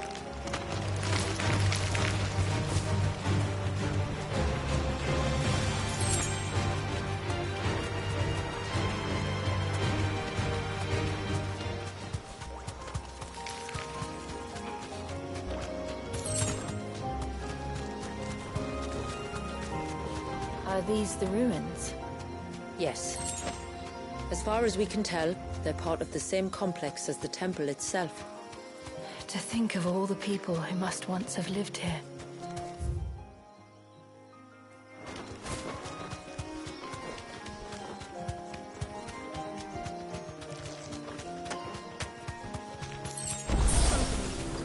These remind me of home. You're from the north, then? Yes. And no. I see.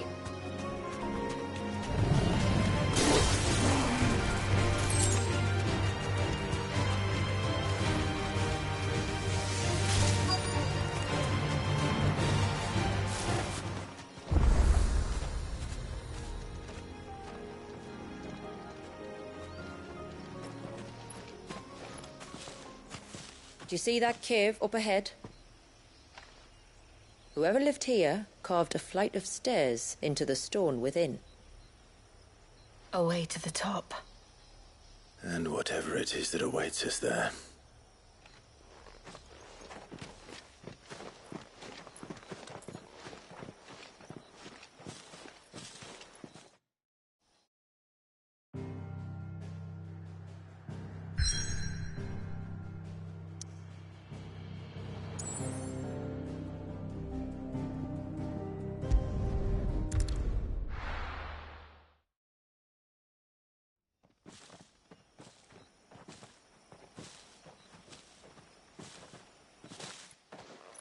There.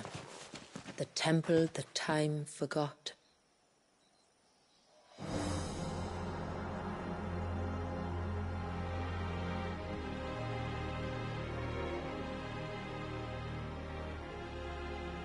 And the Varys inside?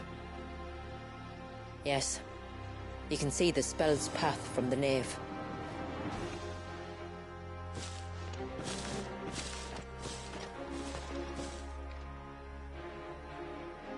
What is it? I don't know. It's probably nothing.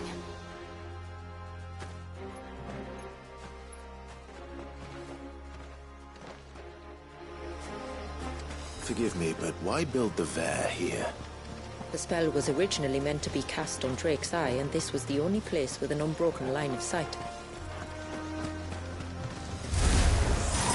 The Tomberries like to think these ruins are their own. They look none too pleased to see us.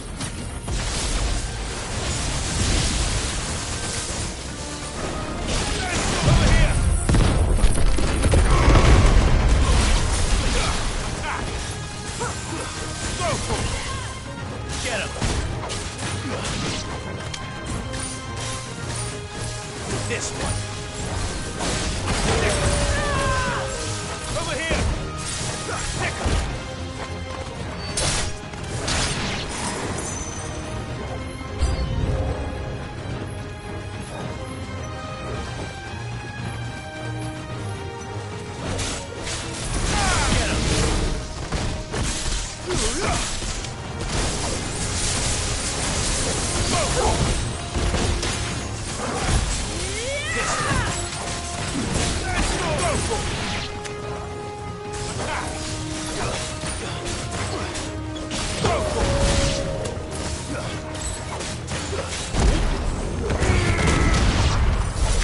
While our numbers dwindle, theirs seem only to increase, as if they were feeding off our suffering.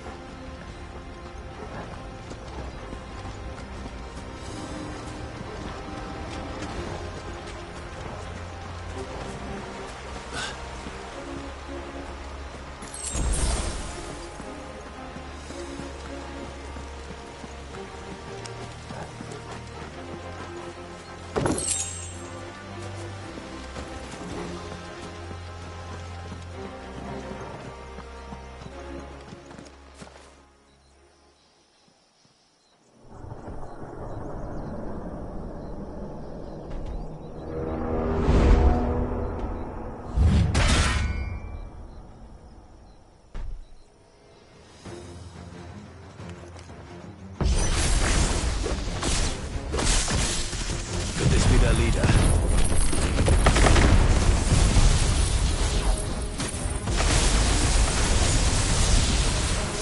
You're more than welcome to ask.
That could have been worse, I suppose.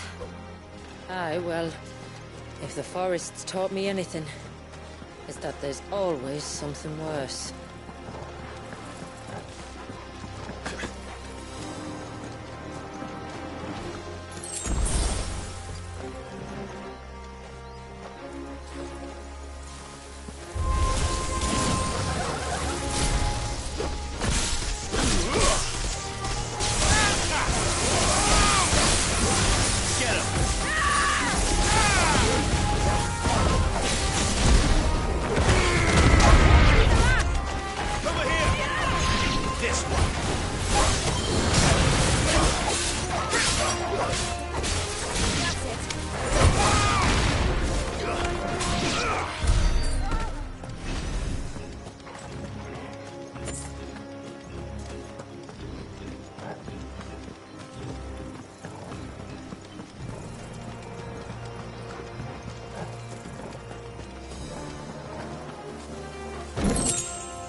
Is that the nave?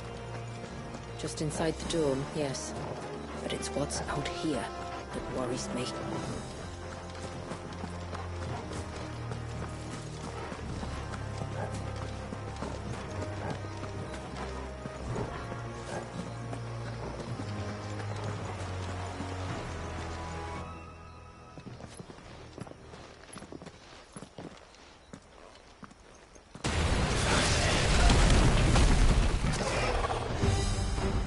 There I was thinking they'd all migrated south. The weaker ones did.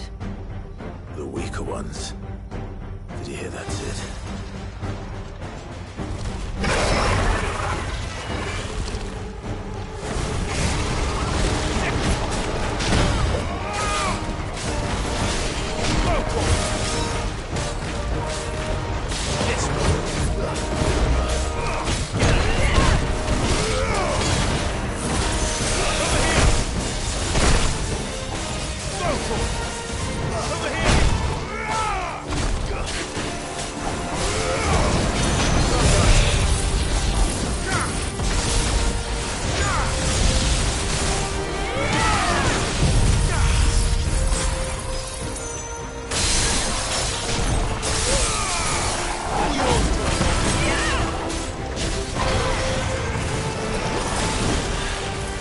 What's wrong with its skin? You don't want to be around to find out.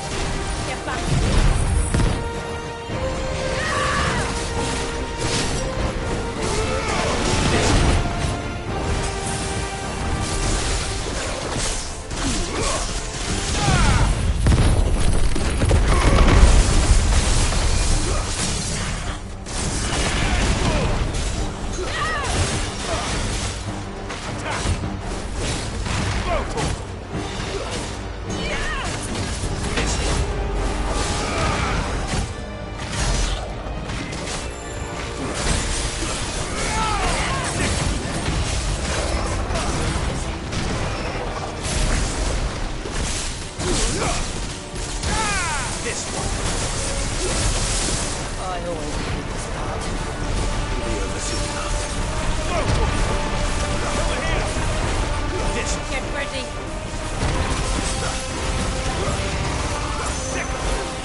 the surge.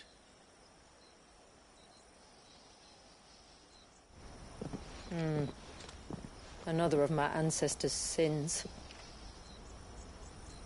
Shall we?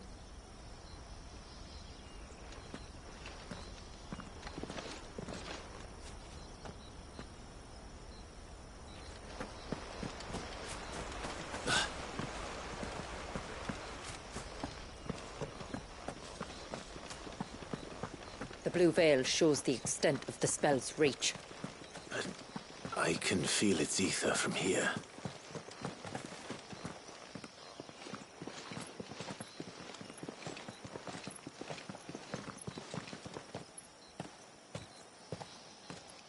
Shula, wait. Before we cross the threshold, I'd like to know a little more about how these magics work. I assume we'll be safe from their influence. We won't grind to a halt, if that's what you mean. The spell only affects the things that were present at the moment it was cast.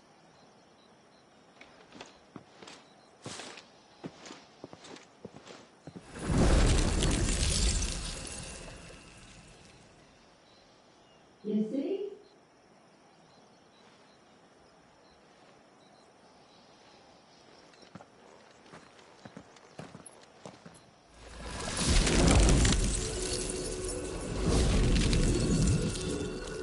But if we can enter, that means other things can as well.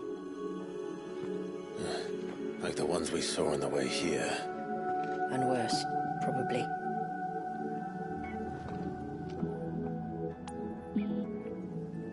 Is this Leviathan's doing? Well, it certainly wasn't ours. When he realized my ancestors were attempting to cast a spell from here, he made to destroy the temple. And almost did by the looks of it.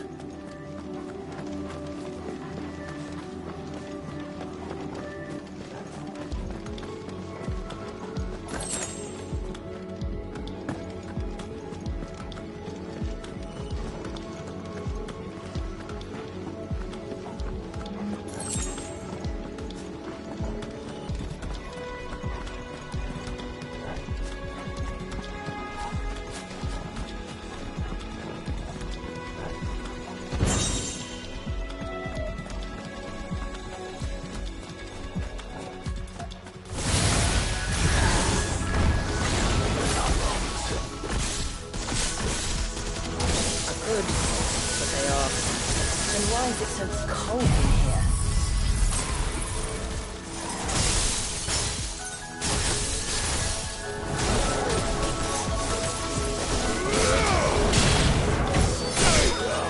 This one.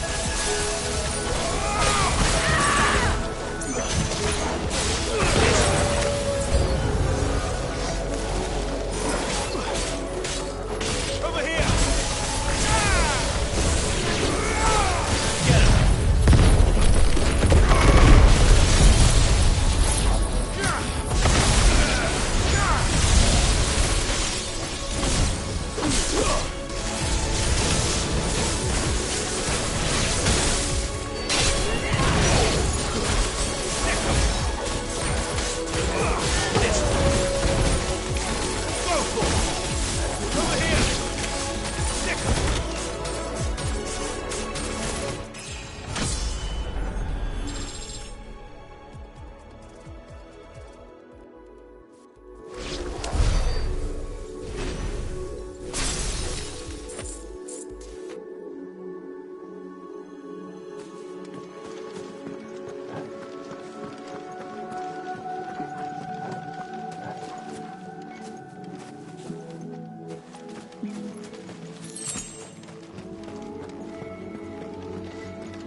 I can only imagine what this place must have been like before the attack.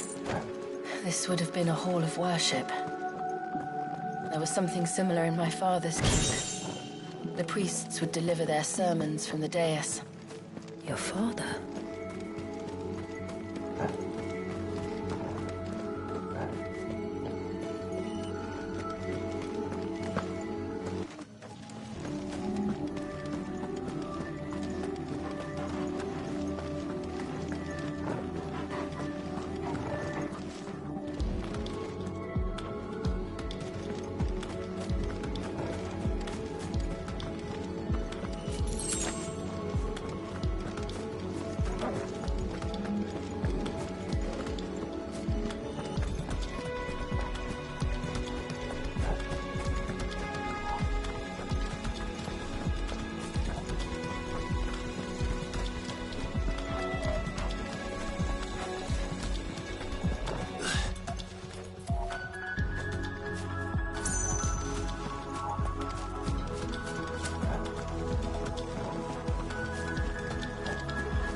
Just as I thought. Jill, does this ether not feel somehow? Familiar, yes.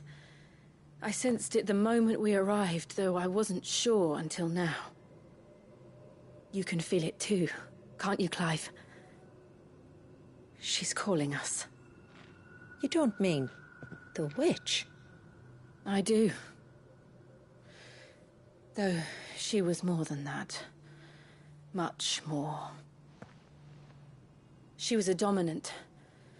A dominant who once commanded the icon that now resides in both me and Clive.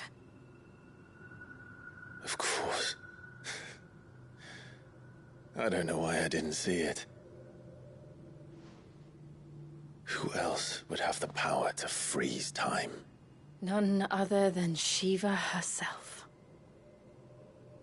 But for her ether to endure after all these years, it's almost as if...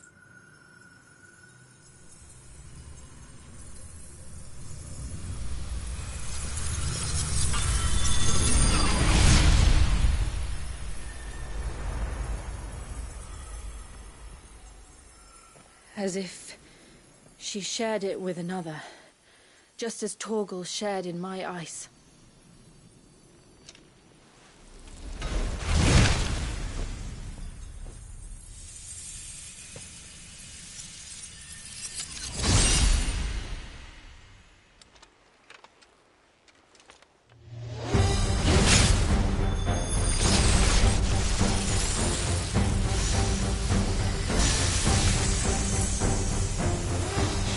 Companion. Though something tells me he's not as friendly as ours. My ancestors never warned us about this. It wasn't that tape of them. I doubt they even knew it existed.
Why won't it yield?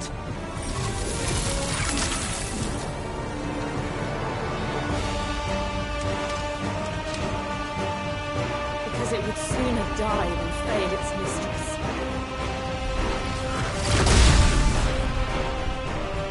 Then it leaves us no choice.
Now let's destroy it.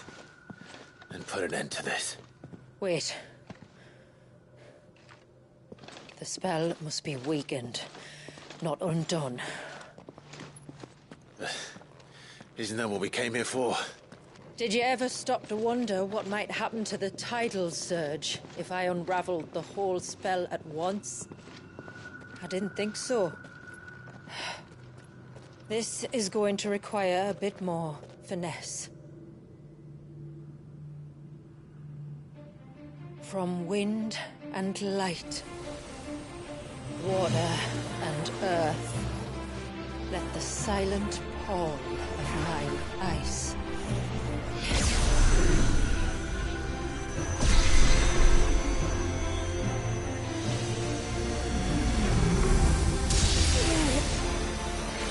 There's too much ether.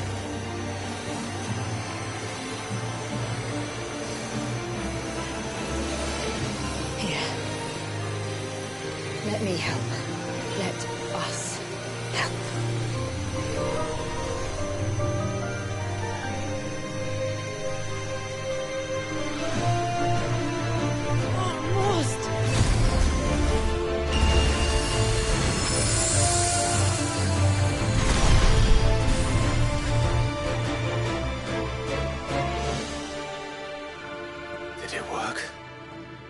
I think so. The thread connecting this place to the child should be broken. Meaning Walyas should finally be...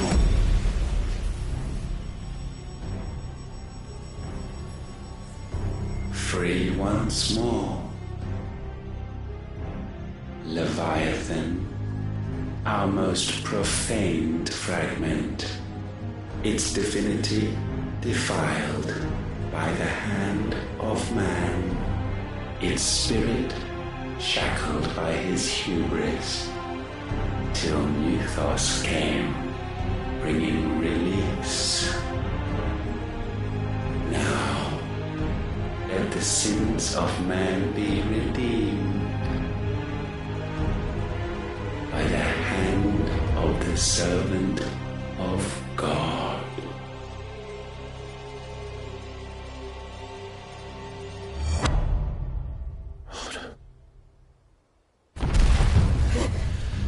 Damn it.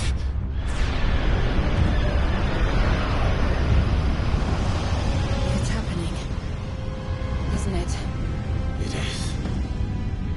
What is? What's going on? Precisely what we feared. Leviathan is out of control.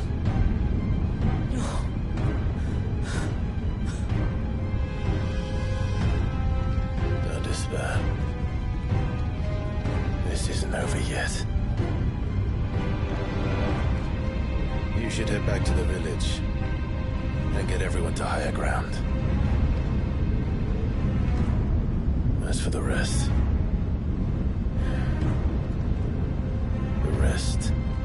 Ifrit will handle.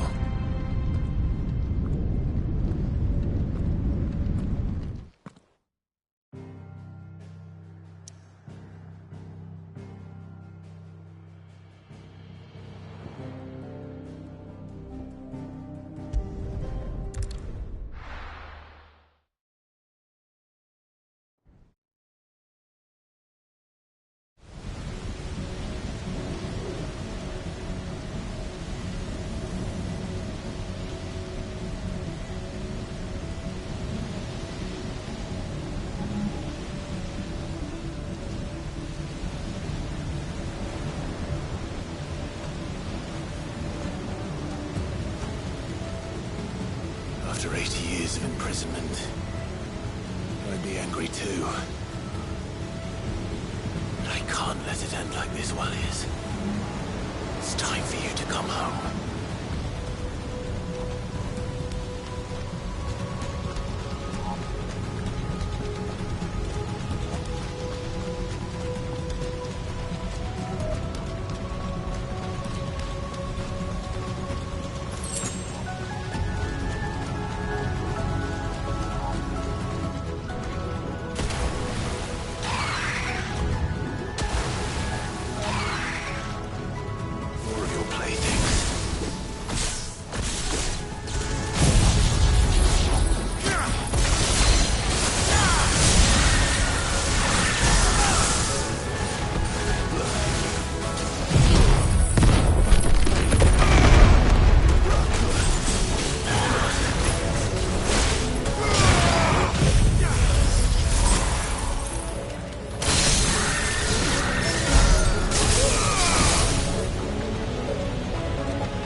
All right.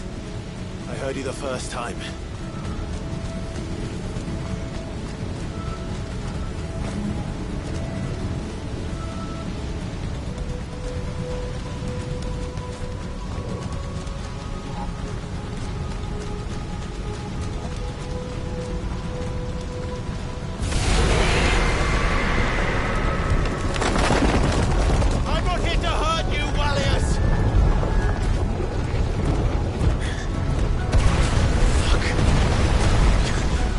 close.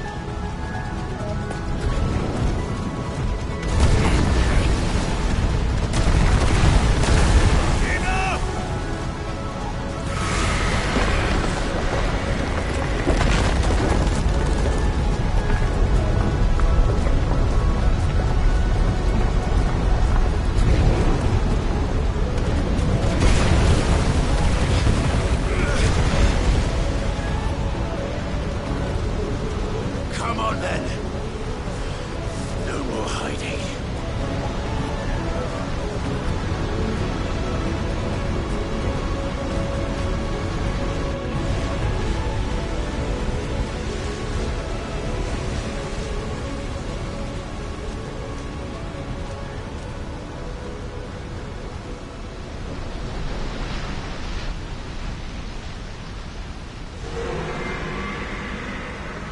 Warriors!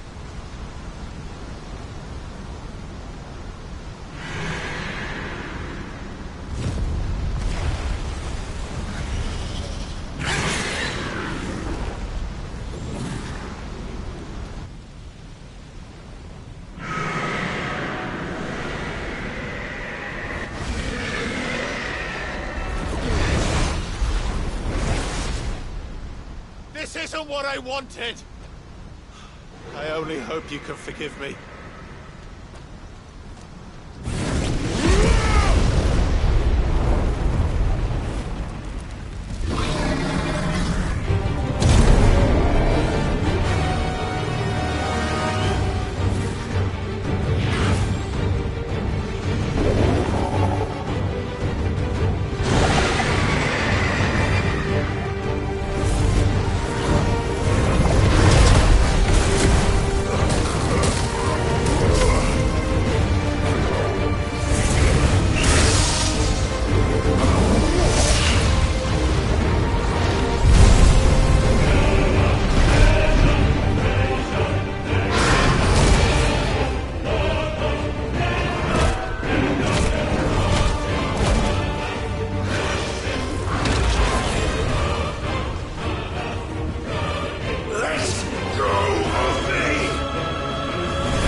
Nothing.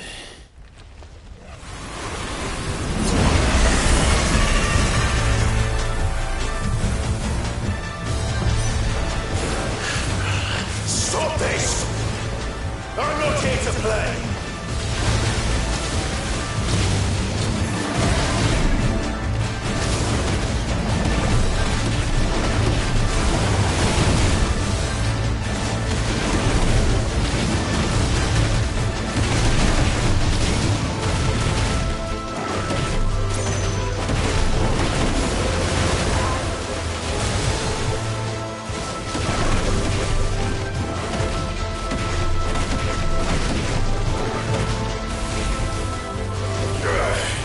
I said, stop! This has gone on long enough!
The village.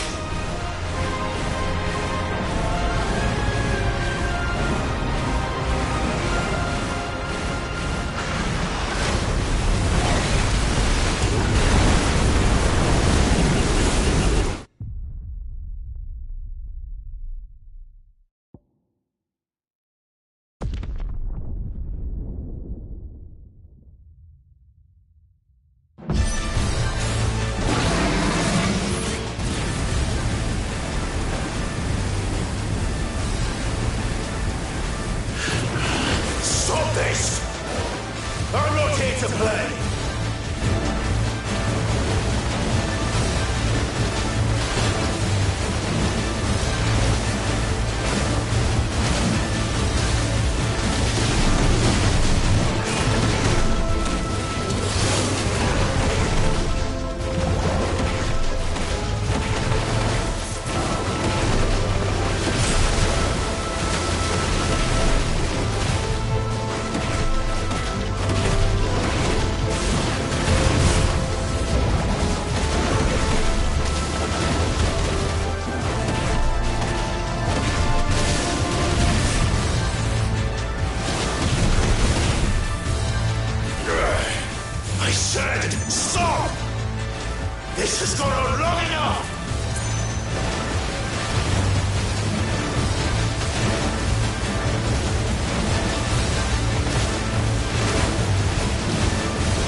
quite a tantrum. Clive! Where is he?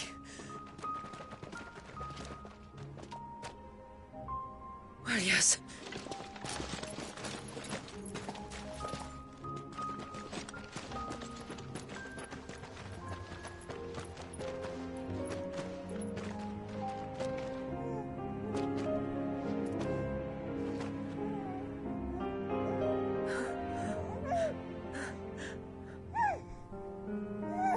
He's adorable. He is now. But did you see him a few moments ago? Clive, I don't know how to thank you.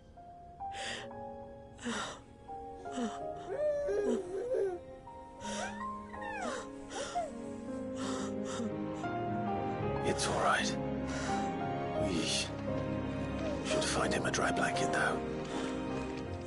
Wouldn't want the little monster catching a cold.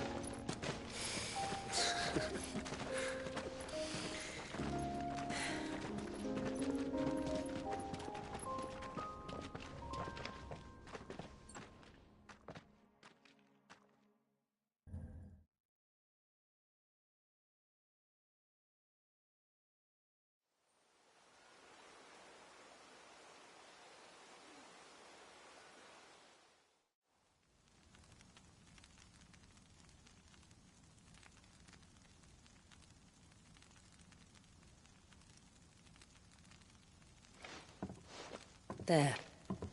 He's finally asleep. The poor thing had a long day. That makes two of us. So, what happens now? Now? Now, we make things right. How?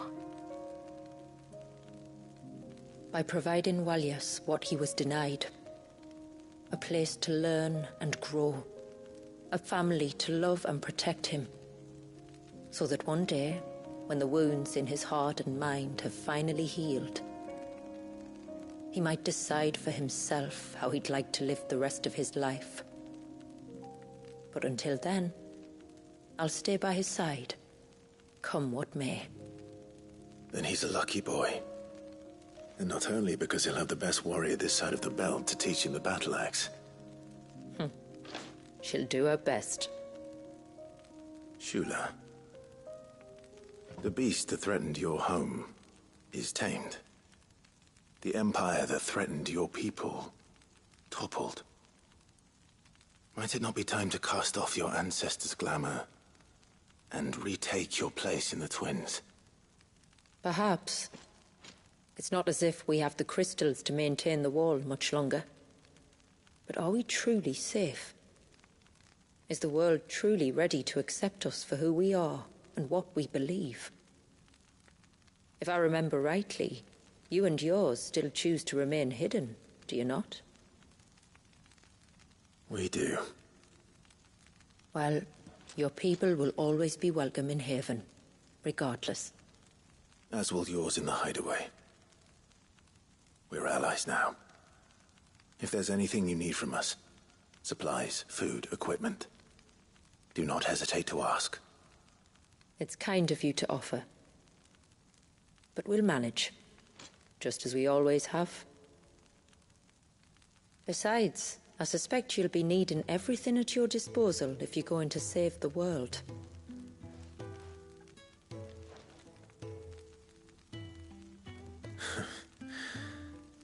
I fear much of it is past saving. The best we can do is strive to turn what's left into a world where we can all live as equals. A noble endeavor. And there'll be a place in this world for us, will there? For Walyas. For everyone. I swear it. Then we shall be waiting. Until the tides bear you back to shore.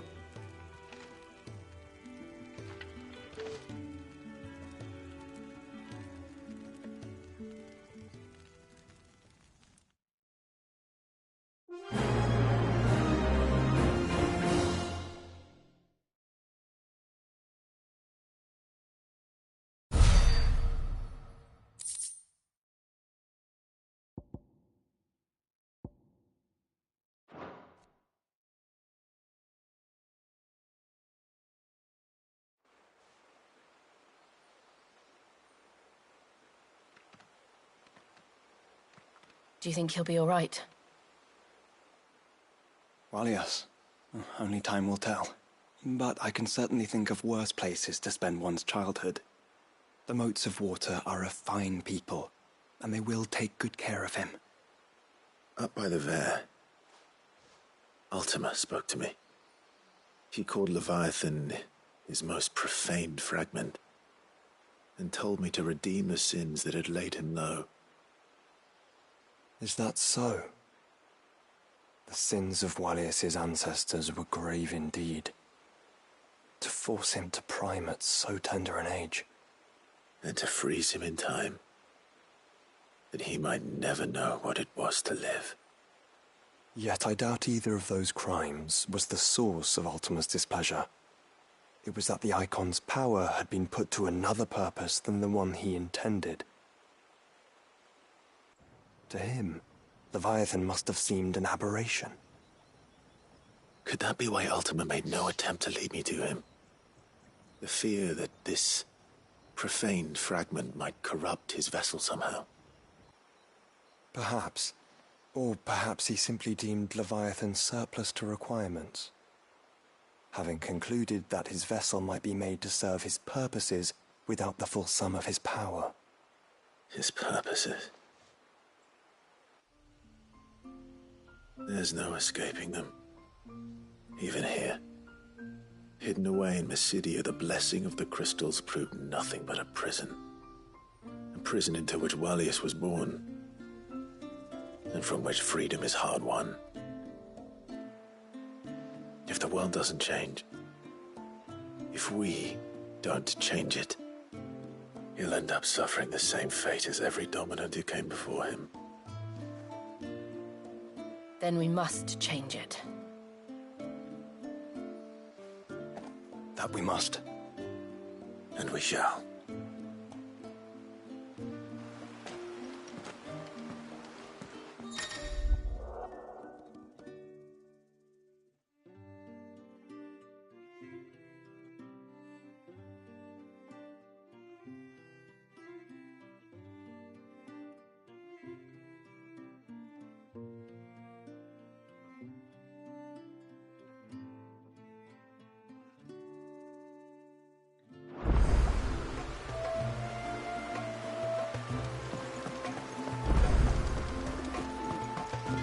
It is good to have her back. Yes?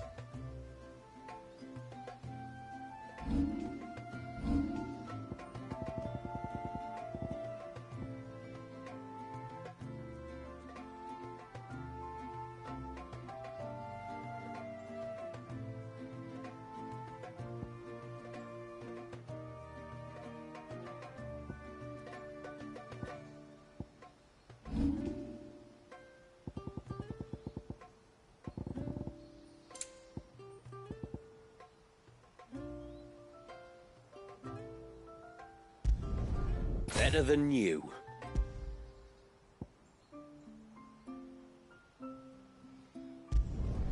Done.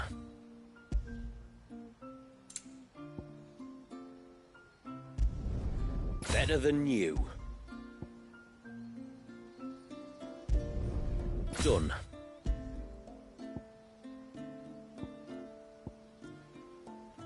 A good tide to you. My friend, I have news. I think I might have found a way to break Talor's curse. Go on. Well, after listening to the village elders and scouring every likely-looking tome in the library, I learned that not all Tomberries are the same little green menaces we know and loathe. Apparently, a chosen few live to incredible ages and grow to many times the size of their counterparts. The folk tales hold that it's the very eldest of these, the Tomberry kings, who weave the curses, and that their magics bind their victims to them, that they might continue to feed on their pain. So if we slay the one that cast the curse, the feeding will cease. But that was my thinking, yes. Though I doubt it'll be easy. These kings are not just bigger, they're stronger too. And if the tales are true, their followers will defend them to the death. It is a perilous proposition, in short, but it may also be Talor's only hope. What say you? I'll do it. Even if killing this king doesn't break the curse, Mysidia will be a safer place for its removal. Thank you. So then, where will I find it? That, alas, I do not know. It must have woven the curse at the altar in Father's Fell, but as to where it is now... Fannet! You were the one asking about Tonberries, right? Because there's a whole bloody army of them out on the cloak. What? But why would they stray so far? And why now? There's only one way to find out. I'll head up the mountain and see what's going on. Right. Thank you. And please, be careful.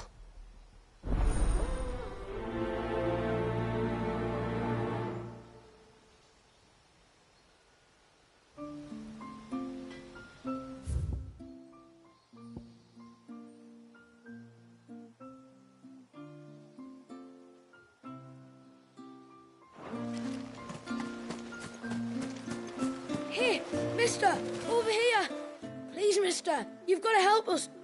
The village is in danger, and if someone doesn't do something... you should have seen it! Stop. Take a deep breath and tell me everything. Starting with your name. Sorry, my name's Eirik. When you went up to the Ereval was with Miss Shula, I followed you. You could have been killed. Lady Shula told us you lot were great warriors, so I thought I'd be alright if I stayed close like. But then I lost track of you in the woods, and that's when I saw it. Saw what? A great big, dripping, drooling monster. Spitting out great spouts of water it was, that were tearing up the ground and cutting down trees. Spouts of water? I don't recall saying anything like that in the forest. Well, I did, and I don't ever want to see it again. You'll get rid of it, won't you? All right. If this creature is as terrible as you claim, it could well pose a threat to the village. I'll see what I can do. Thanks, mister. It was over by the Swift one that I saw it. Maybe it's still there. Then that's where I'll start my search. But this time, you're going to stay here. Understood? I wouldn't go through those gates for 1,000 gil. Not with that thing out there. Good luck, though.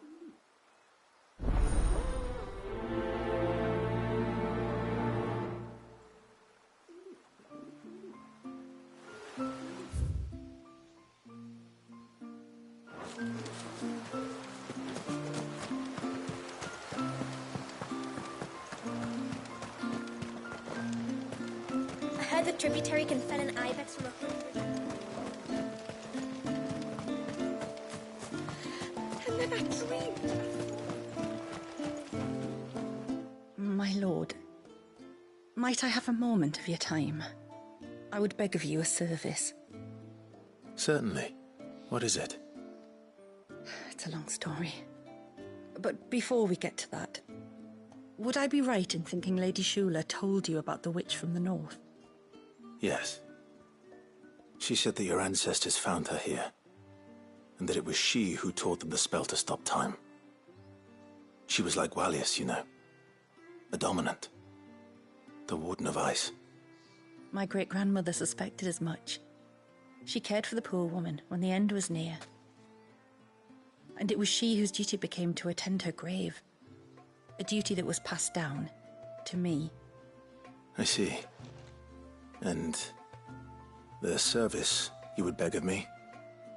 Well, until recently, the path to the grave had long been blocked by a fallen tree. But when our woodsmen finally found time to move it, we quickly realized it might have been better had they not.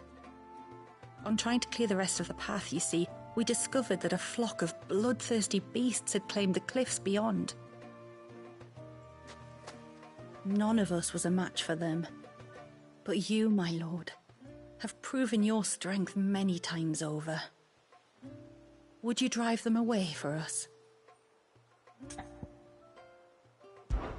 Of course. I'll see the path is made safe. Thank you, my lord. The grave is in a place called Witch Drop.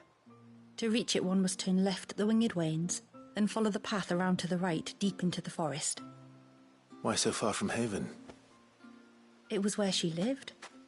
When our ancestors first came to Mysidia, they found her there, in an old abandoned village, and it was her heartfelt wish to return there in death. So when she passed away, my great-grandmother had a stone erected for her on the cliffs overlooking the place she once called home. How thoughtful. Well then, no time like the present.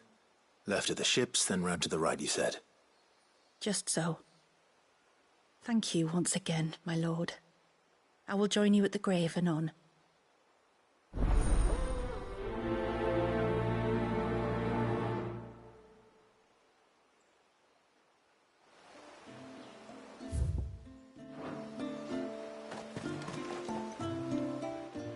You wouldn't happen to have some time on your hands, would you, Clive?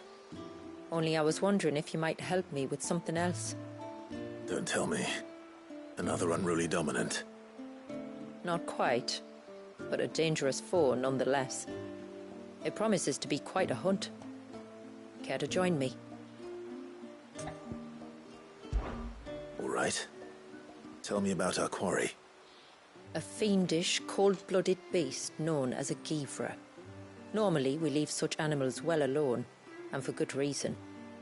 But I have an even better reason to want its tongue.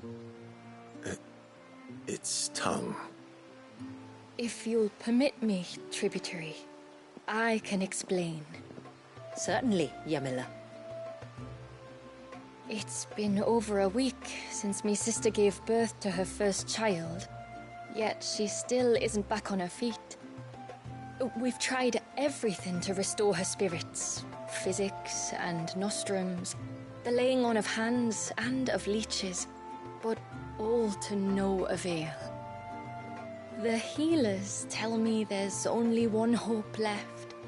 A broth as potent as its ingredients are perilous to procure. It isn't only Yamila's sister who stands to benefit from this, by the way. There's her baby to think of. And Walias, too. She'd agreed to be his wet nurse, you see. I'd be glad to help. Thank you.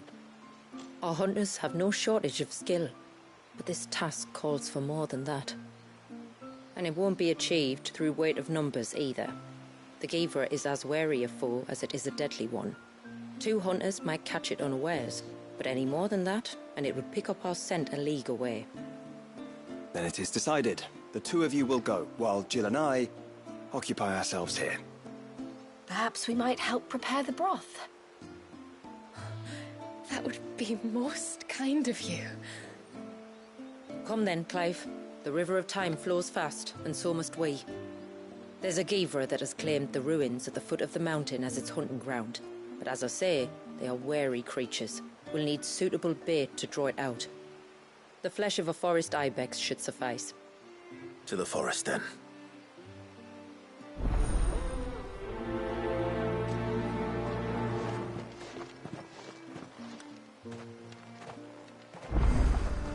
There's nothing a Givra loves more than a fat haunch of ibex. There speaks the voice of experience. Do you hunt often? Since I was a girl, my father would take me. Then after he returned to the sea, Yamila's father. Our families have always been close. Even if her sister wasn't Walias's wet nurse, I couldn't stand by and watch her suffer.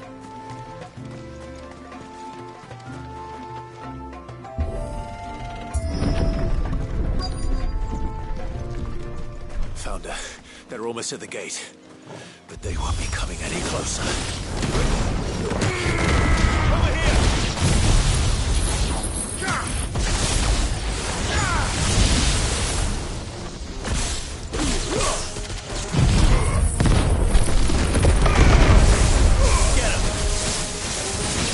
This one.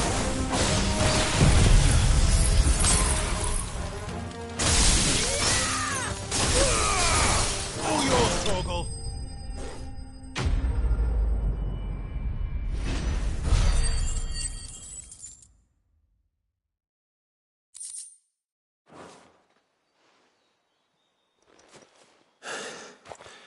That should buy Haven some time at least. Clive, are you all right? Fine. We've taken care of the immediate threat. Thank the tides. I was worried I was going to lose you both. Talor, he took a sudden turn for the worse just after you left. What? Is he? No, he's hanging on. I fear the Tombury King may have begun the cursing ritual again. In earnest this time. And I can't imagine their being here as a coincidence.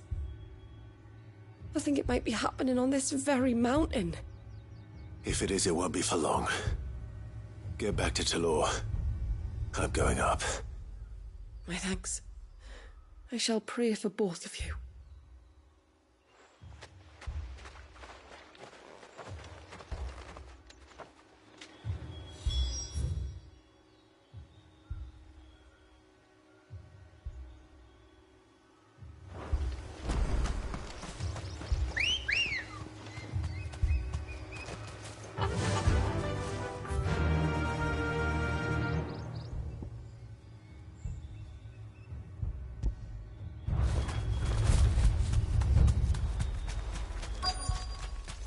More of them. Come on, then. I crave an audience with your king.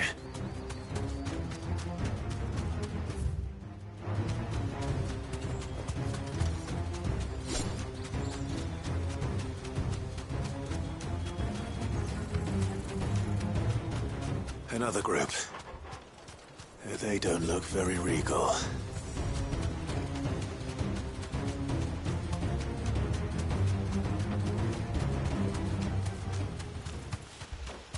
Time to fight.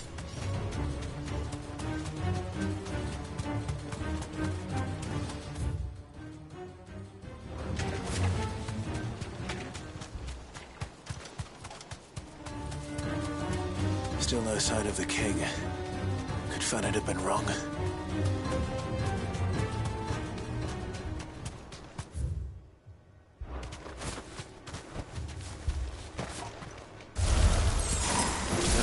Dozens of them. The king must be close. We'll have to take care of his followers first.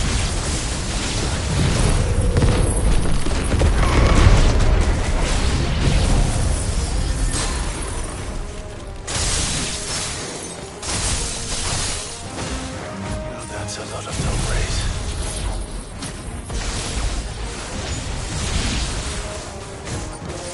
Over here!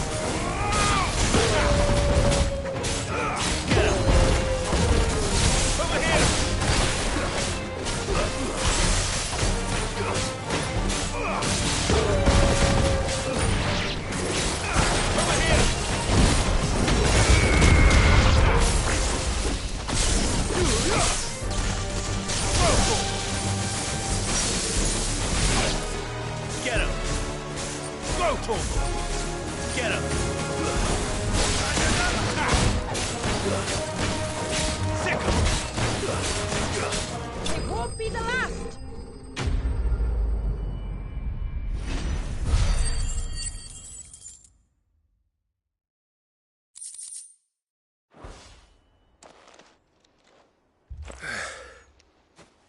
Looks like that's the last of them. Out here, anyway. But beastmen do like dark places.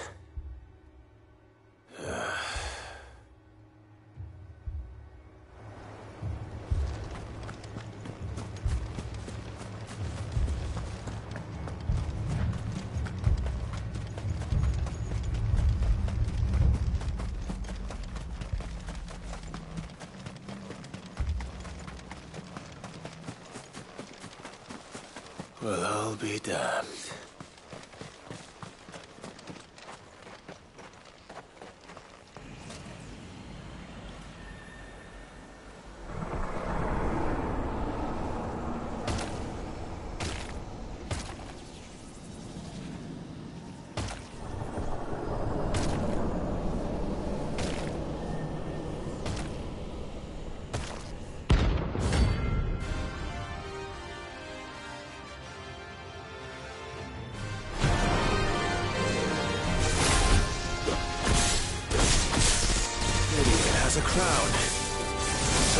Majesty.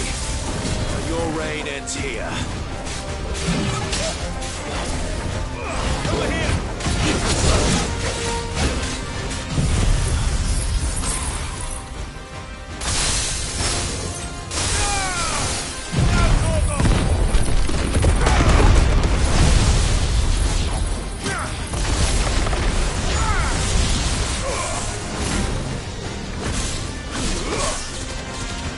This one.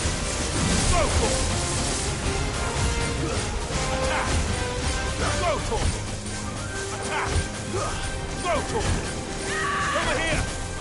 Nice try.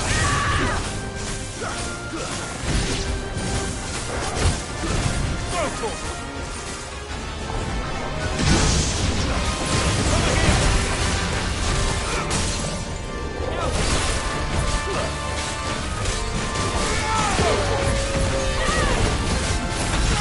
This one.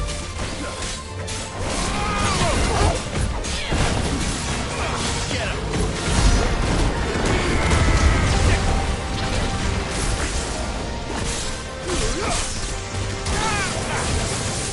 This one.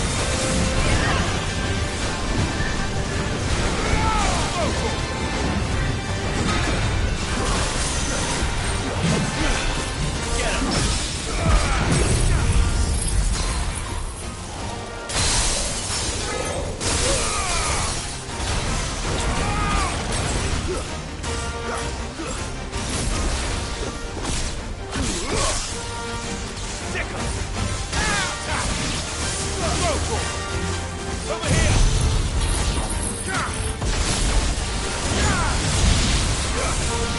Get him! Stick him! Attack! Stick him! Get off!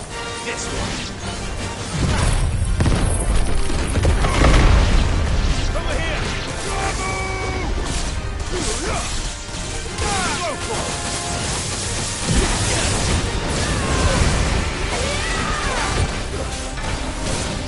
him! This one. Get him.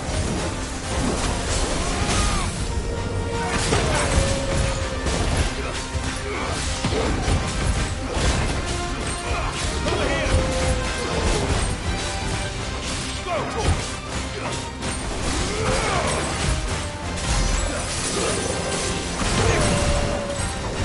Go for it. This one. Get him. This one.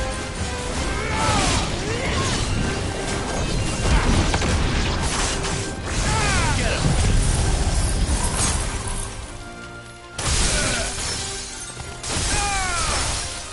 You're finished. Go for it. This one. Over here.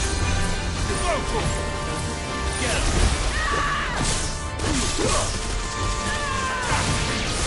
Over here. Go for it. Attack! It's over!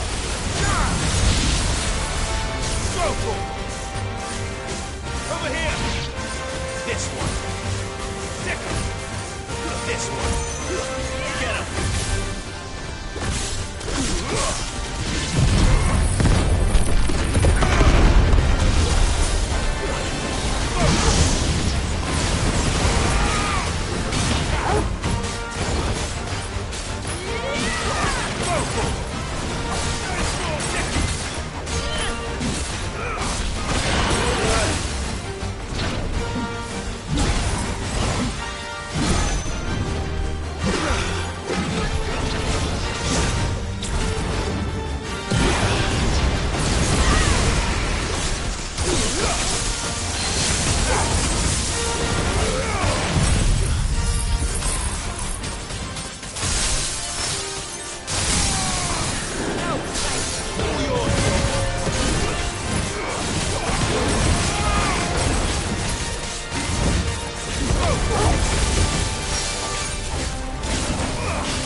It's done.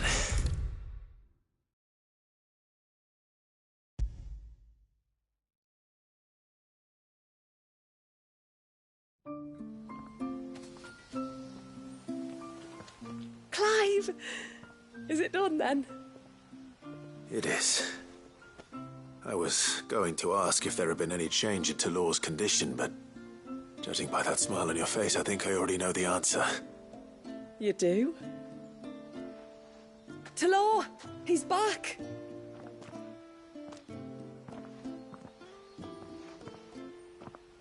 Thank you, my lord. I can never repay you for everything you've done for me. I owe you my life. I'm just glad the curse is lifted. There is one thing I'd like to know, though. If you don't mind my asking. What made you seek the Tombury's help in the first place? Oh, that, well, you deserve to know. It was years ago now, back in my trading days. The Sons of Greek arrested me in Oriflamme, chained me up in a lightless cell with a great sword hung over my head, ready to fall if I didn't confess. Though they never said to what. I didn't, of course. So eventually they just let me go. And I never told a soul. Tried to forget it ever happened. But then you came along and the sight of your sword brought it all flooding back. I couldn't sleep, couldn't eat, couldn't hardly breathe, and I thought that if I gave my old chain to the Tomburys, maybe they could take all that pain away. All that anger. But it only made it worse. Oriflamme has fallen. And the men who tortured you likely fell with it. If only I'd known, I might have spared everyone a lot of trouble. I'd convinced myself that you were like them, that all outsiders were the same, but you're not. Far from it. Thank you, son. Thank you.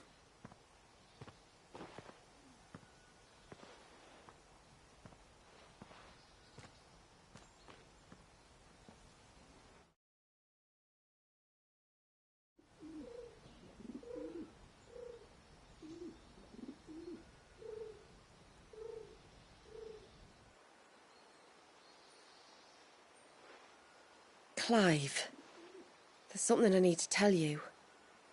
After we parted ways on the path to the cloak, I went straight back to Talor and explained to him what you were doing on his behalf. And just like that, his pain began to fade. What do you mean? Just like that? The Tombury King would have still been alive. I had to contend with dozens of his minions before I found him.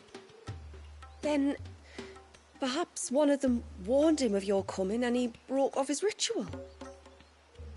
Or perhaps knowing that an outsider was fighting for him was what lifted the weight from Talor's heart.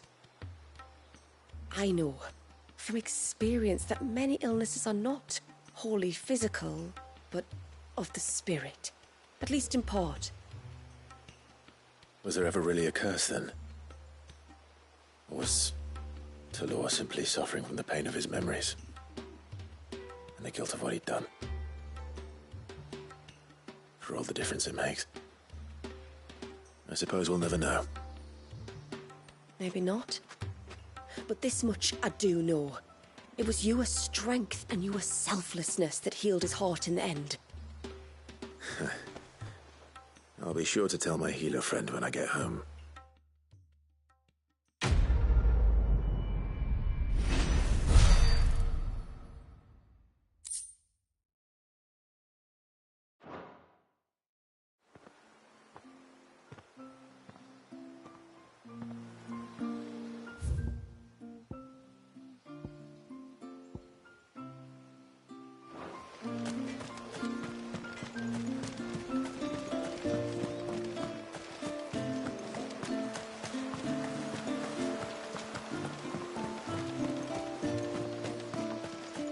Where was the cane you saw flickering again? By the fish pool. Aye, that's the one. Would you mind taking a look at it?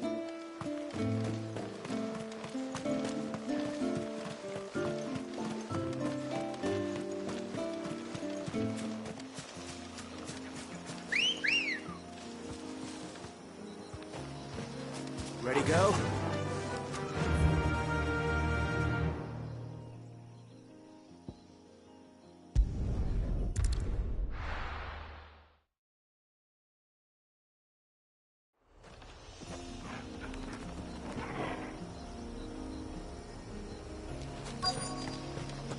Is that the hunter?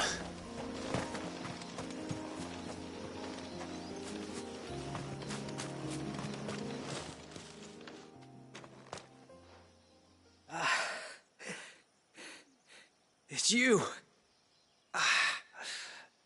Nasef's savior. Are you all right?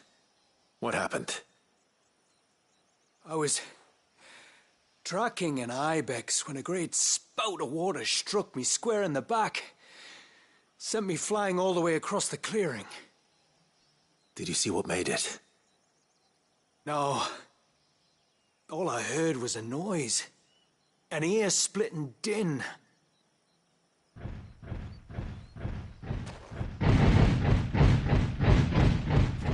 Might this be the culprit? Leave him to us.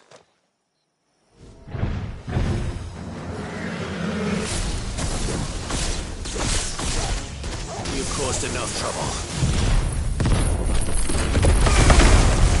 Get him!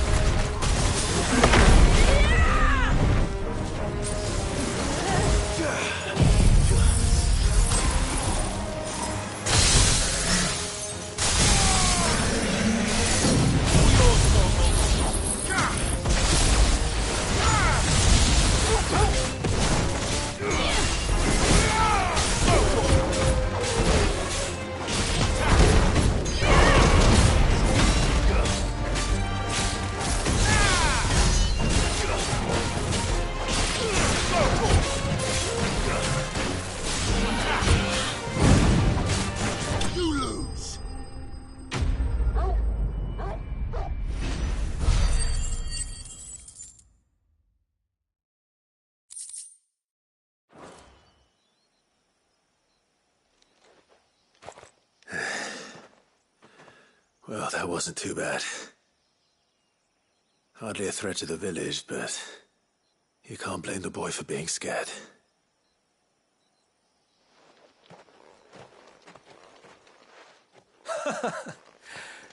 You made that look a lot easier than it was. Do you think that was the beast which attacked you? That thing? Not a chance. Would have heard it coming a league away. And the blast of water that hit me was beyond anything an Archelon can manage. Oh. A boy from the village sent me in search of a beast that could conjure such things, but...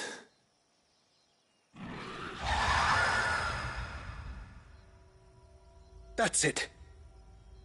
That's the noise I heard. Sounded like it came from the ruins. I'll go. You head back to Haven and see a healer.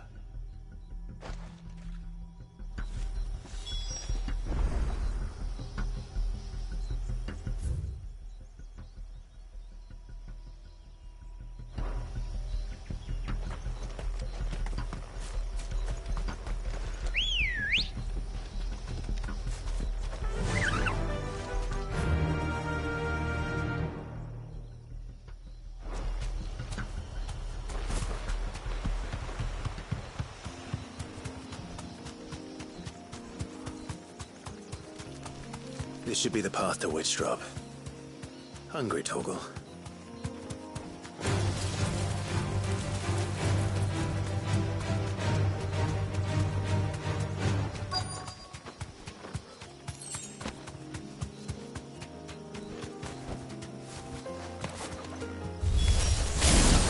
And here's our welcoming party.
Looks like that's the last of them. Now, where's the grave?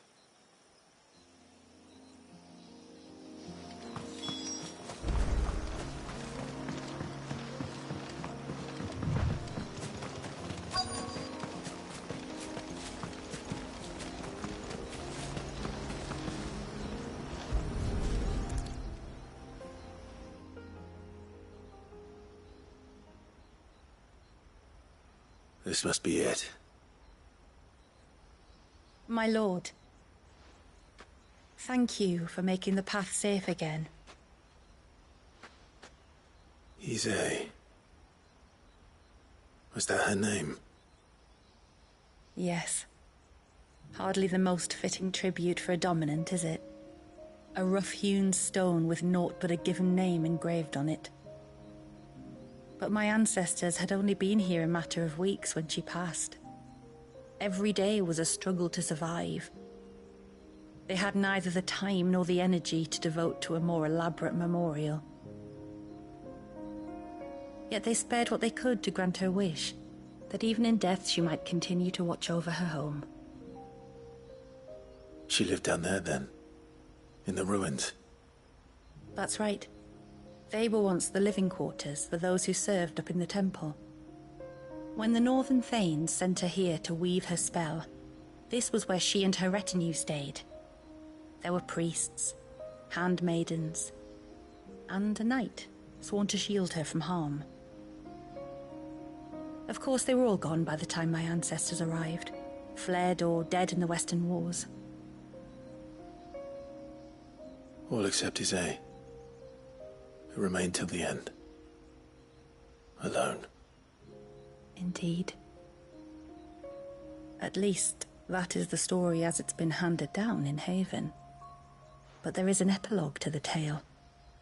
One known only to Lady Shula and myself. Some years after Ise's passing, you see, my grandmother came here to tend the grave, and found a stranger kneeling before it. A knight, dressed head to toe in plate. She asked of him who he was and whence he had come, but received no answer. The only words he spoke were, "Tell me true, whose grave is this?" So she told him of how her people had met and cared for Ise, and how she had died. His only reaction was to stare up at the air of hours in silence. Then he left, never to be seen again. You said he was wearing plate. Was it black and gold? Do you know something of him? When we went up to the Air of Hours to unravel the spell, we were set upon by a shade in the shape of a knight in full plate. It manifested in front of the Vare, and in its ether, I felt Shiva, the witch. You think this may have been the same man my great-grandmother met? Ise's knight? I don't know. Maybe. All I can say for sure is it was intent on protecting her creation. Or perhaps her spirit. What remained of her ether, preserved in the Vare. Perhaps his spirit too became enraveled in her spell, frozen in an eternal vigil. Till we ended it. If the shade you fought was Ise's knight, then ending it was the greatest gift you could have given him. Now he can return to the sea, to be with his lady once more. And if his spirit should ever return here to visit her grave, I shall ask his name, that I might carve it in the stone next to hers. That they might be together. Once and for all.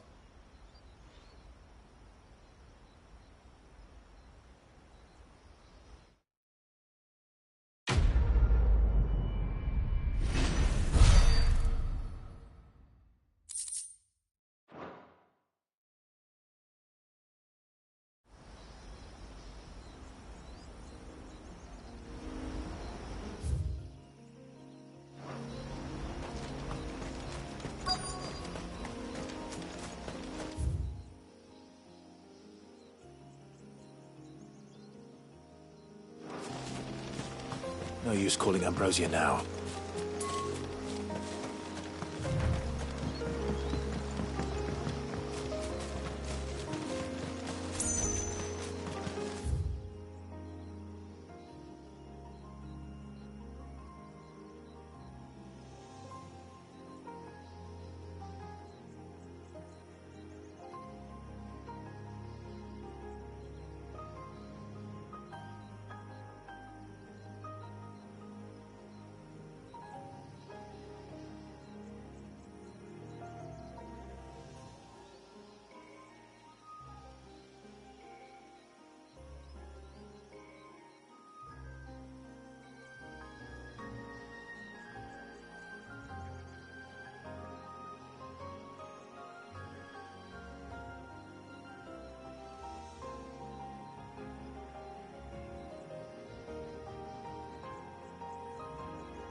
Time to fight.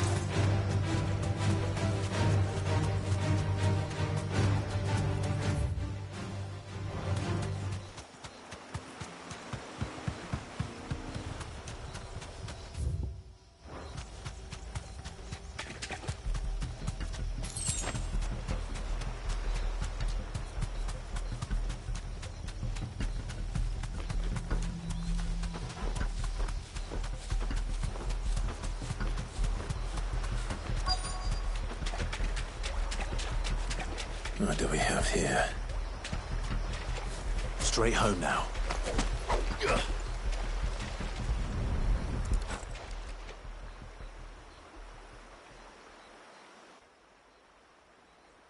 Found her. Something's been busy.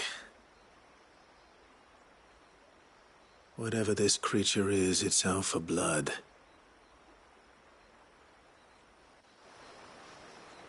But it's not having ours. Stay close, Torgal. Where are you?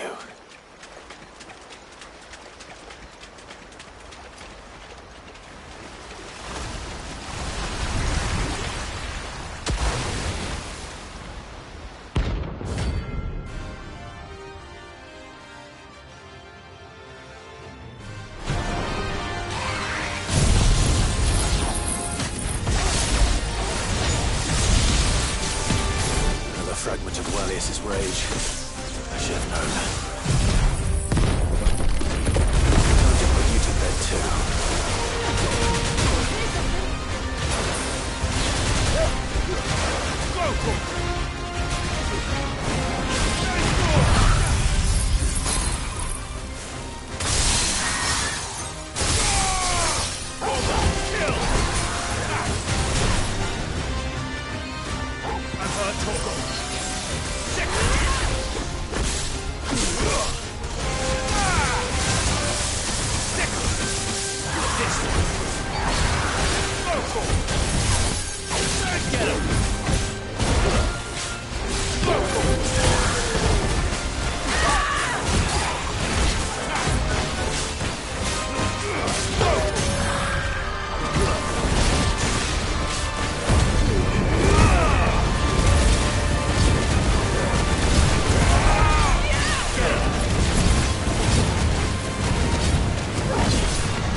Fingers crossed that's the last of them.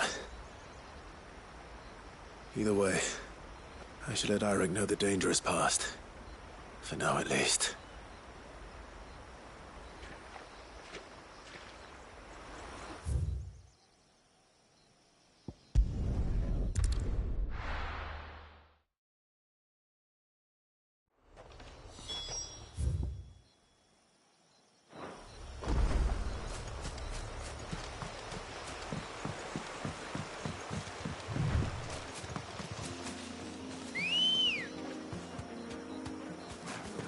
Come on.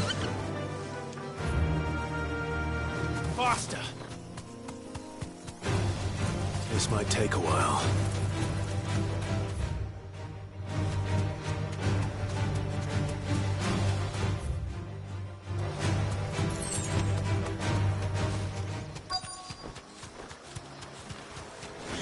These will do nicely. Get him!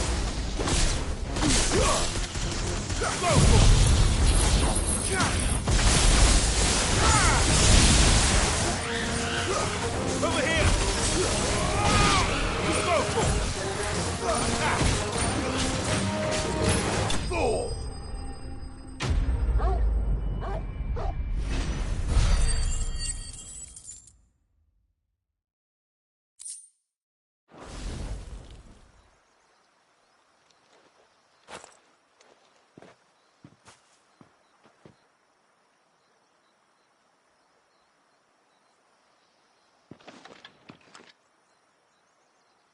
Return to the sea, and to the clouds rise again.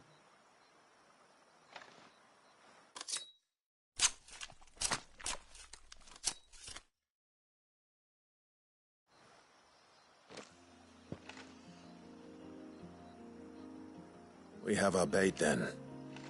What next? Next, we pay a visit to the Dark Gate to pick some local weed. It'll help disguise our scent.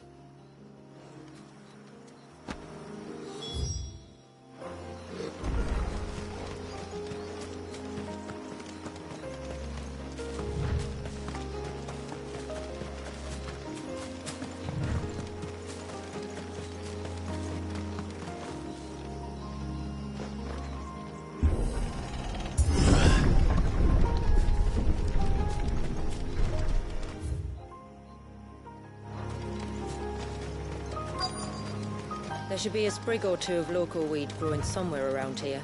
Look for the golden leaves.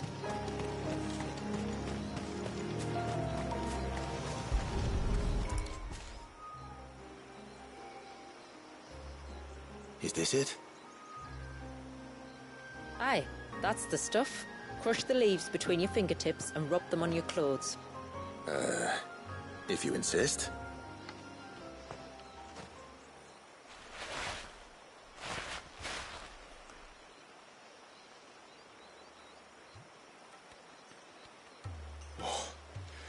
You could have warned me about the smell. Like corruption, isn't it? We'll have an honor guard of flies before long. But it'll stop the Givra from noticing us. Its nose will tell it we're nothing but a feast for worms. Oh, I feel so much better. We can wash it off afterwards. If there's one good thing about the Givra choosing the ruins for its hunting ground, it's that there's plenty of fresh water nearby.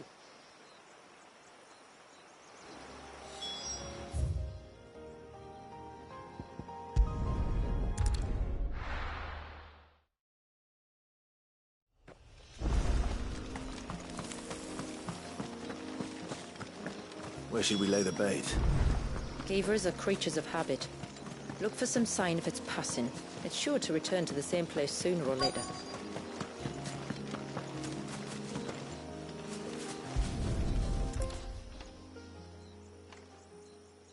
A fresh kill. But not a Givras. The wounds are too clean, too small.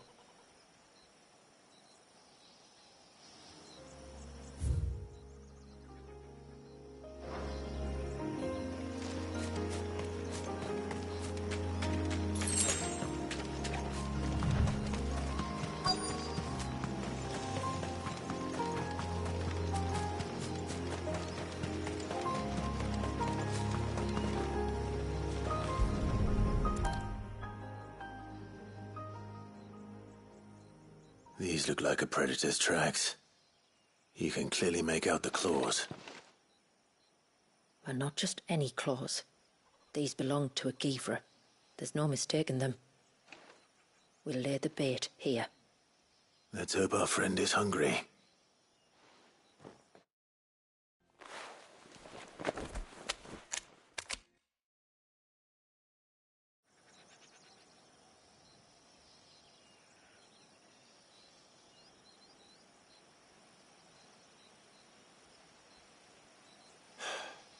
Still no sign. Patience, Clive.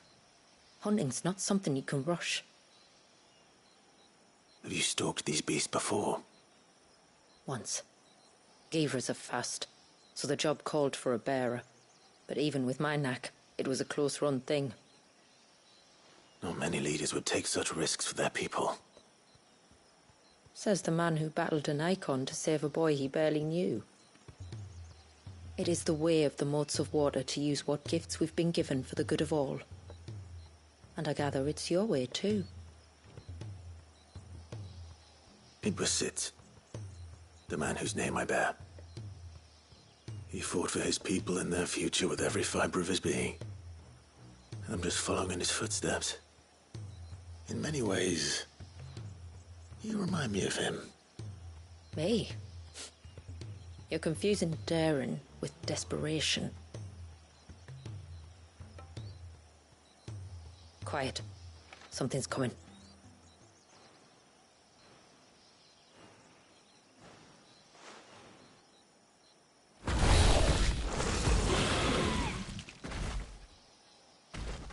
Our guest has finally arrived. Shall we greet him?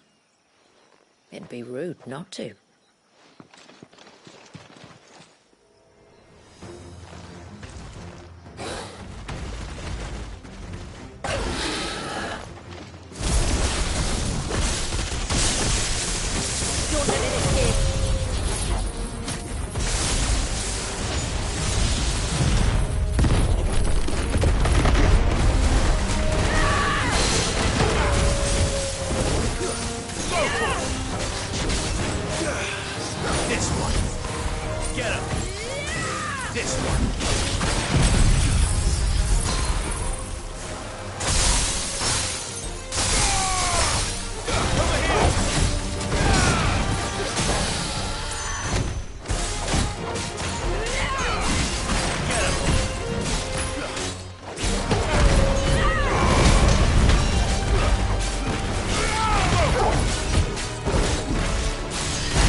You weren't exaggerating when you said they were dangerous. They're forces of nature, all right. And with this one's passing, the river of life has calmed.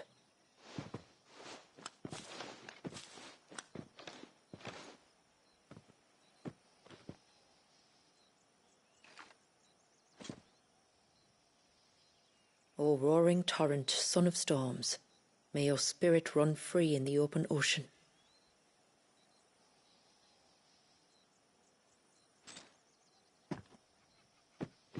This flesh I claim, that your gifts might rain down upon us this day, and our river flow in spate once more.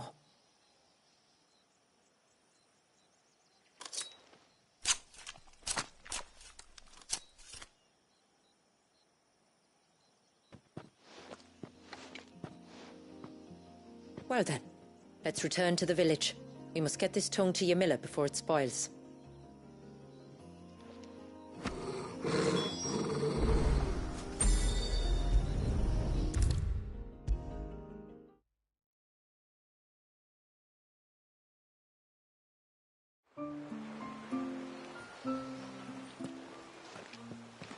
Tributary, my lord. Did all proceed as planned? It did. Here. One Geaver tongue, as promised.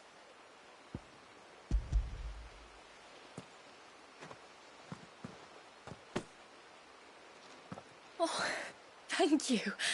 I shall add it to the broth at once. By your leave, tributary. If there is anything else that we can do to help, you need only ask. No, no. You've already done more for my family than I can ever repay.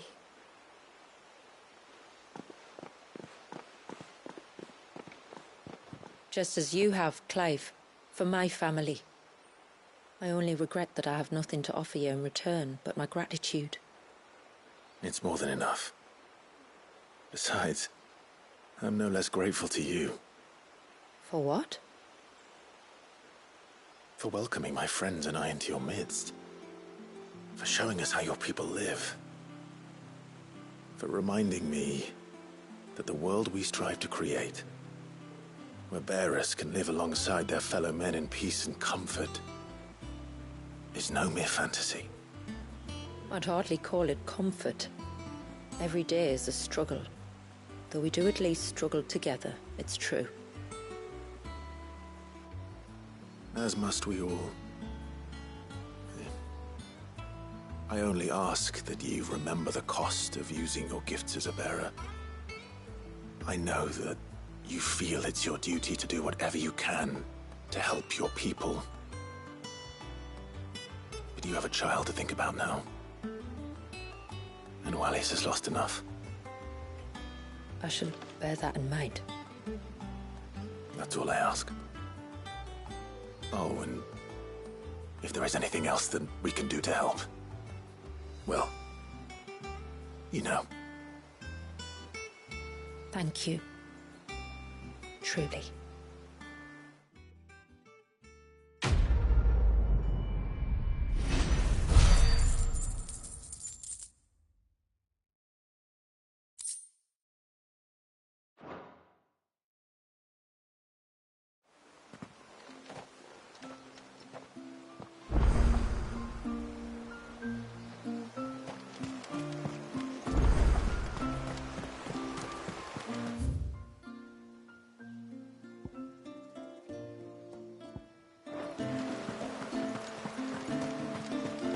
It is good to have him back.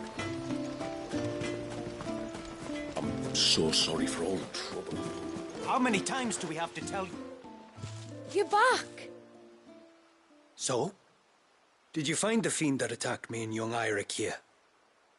I did. It won't be troubling you anymore. Yes! I knew you'd get it. Only because you warned me of its existence. Not that you should ever have learned of its existence, but all's well that ends well, I suppose. What was it, anyway? A manifestation of Leviathan's power. When we visited Wallius in the Surge, he was angry and afraid. The Icon summoned these creatures for his protection. Though why one would be wandering the ruins of Riversmeet, I don't know. Maybe it was looking for his mum. That's where she died, isn't it? The Falls. The Falls? Aye. When they took her baby, she threw herself off the top. We go there once a year to pay our respects. The whole village. An Eggy is a part of its master's spirit, but Wallius wouldn't have been aware of what had happened to his mother, would he? Well, either way, you did us a favor putting that thing to rest. Us and Wallius. Thank you. Aye. Thanks, mister.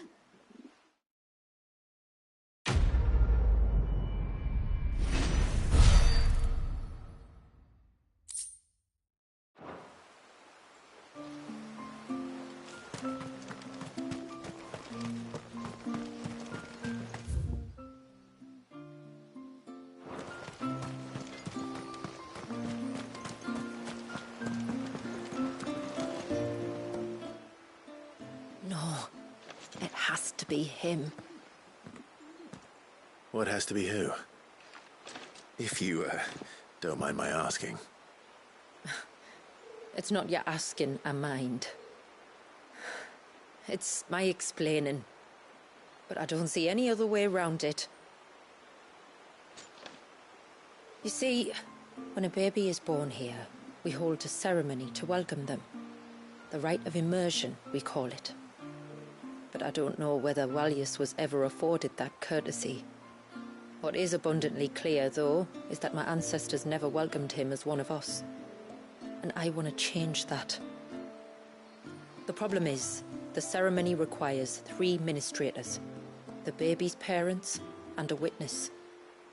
As tributary, the role of witness would normally fall to me. But being Wallace's closest living relative, I must play the role of mother. So you want me to serve as witness in your stead? That's right. A witness must be a trusty guardian, ready to steer the child through the stormy waters of life and on to tranquility. Which is why I thought of you.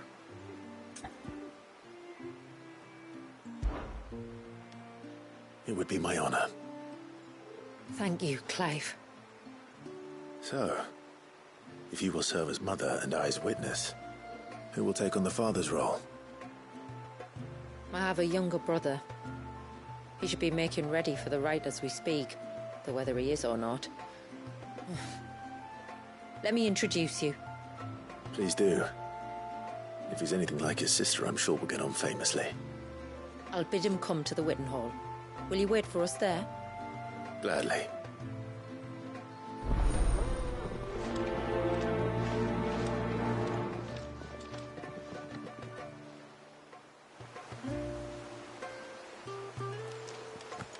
It is good to have them back.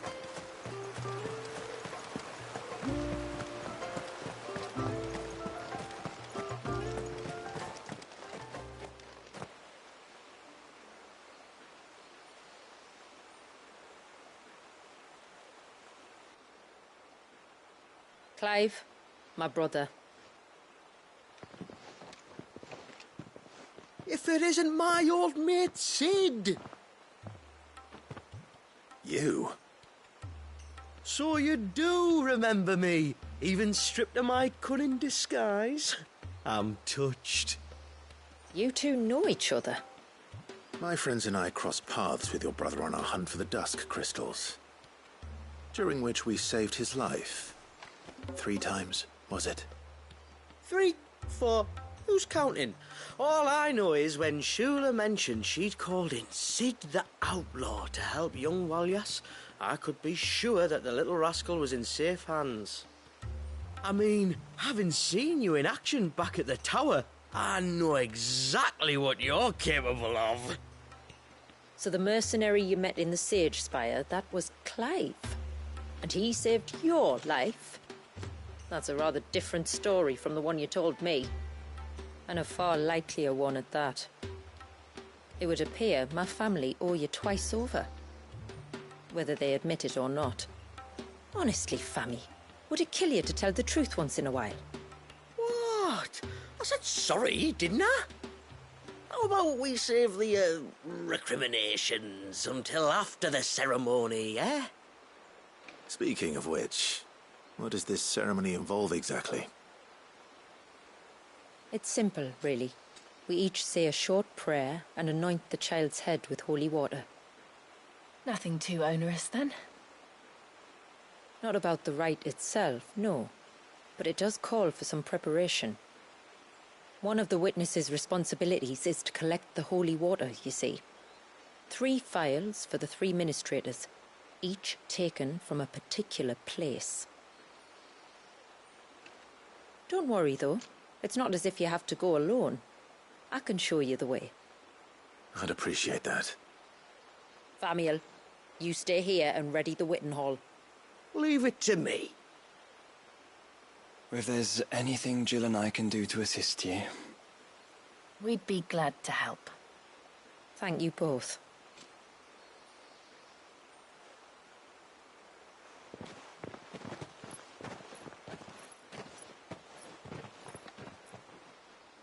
All right then, let's get started, shall we? There are 3 types of holy water that we must collect. The water of the mountain, of the river, and of the sea. We take the water of the mountain from the spring atop Maiden's March. The water of the river from the course that flows through the ruins of Riversmeet. And the water of the sea from the shallows of Tailwind Bay. Here are the phials we'll be using in the ceremony. I'm ready to leave whenever you are.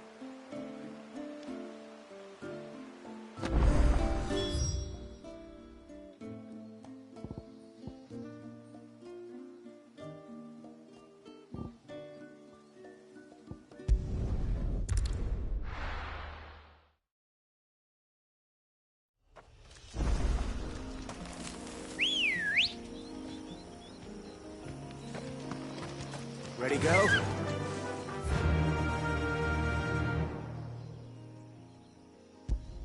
Yeah!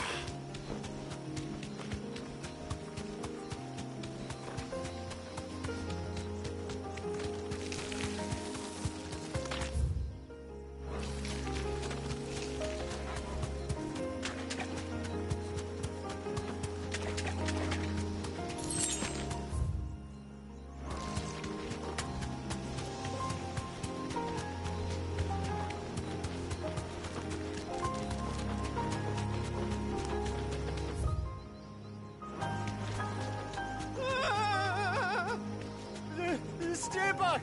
I'm warning you! Someone's in trouble. Come on.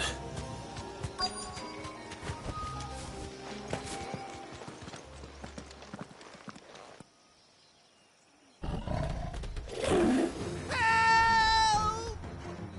Help? What help? Nobody's coming to...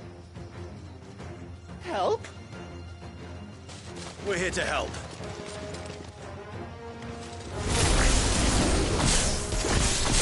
Keep its attention on us.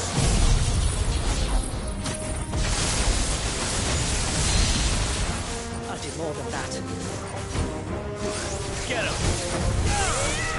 This way. Go, Thor! Get him!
Is anyone hurt?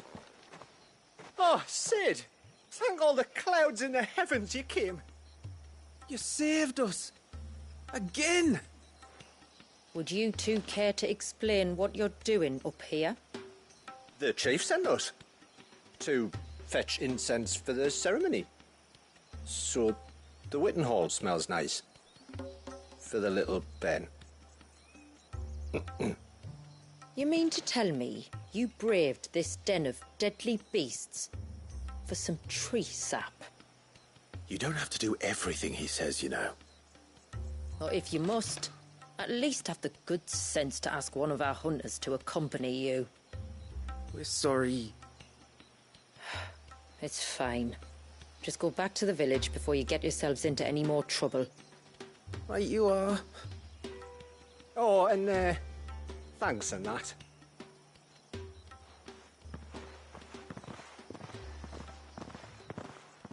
Remind me to give my brother a cuff round the ear when we get back.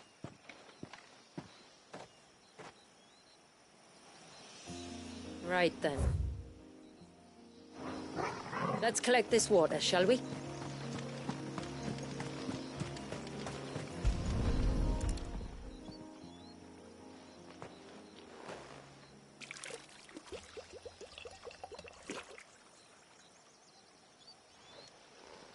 The rain that falls on the mountain emerges here, in these springs. The source of the river.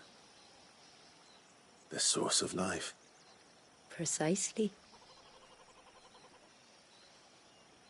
Take care not to spill it.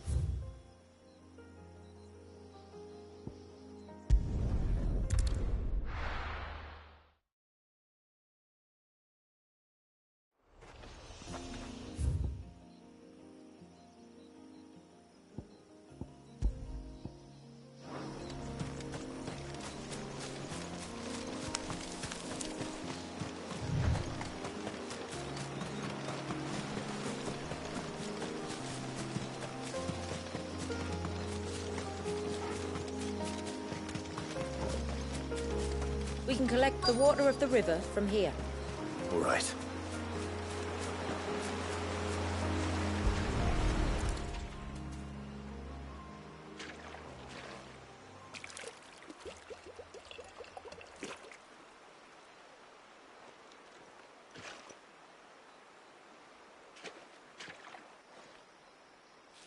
The water of the river represents life. It is constantly moving, constantly changing.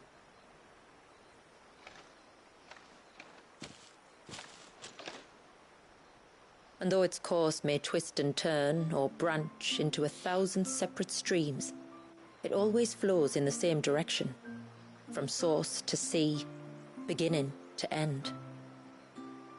Like time. What of Wallius then? When your ancestors froze him, did they remove him from the River of Life? They did. Like an ice-bound pool that didn't thaw for 80 summers. But now he's free to flow again, to live. And you and I shall flow with him, for we are all but drops of water in the great River of Life. I find that thought oddly reassuring. Go on. A drop of water might seem insignificant on its own, but as a part of a torrent, it can cleave a path through the hardest rock. It makes me believe we humans might just stand a chance. I believe we might. Just one more file to go then.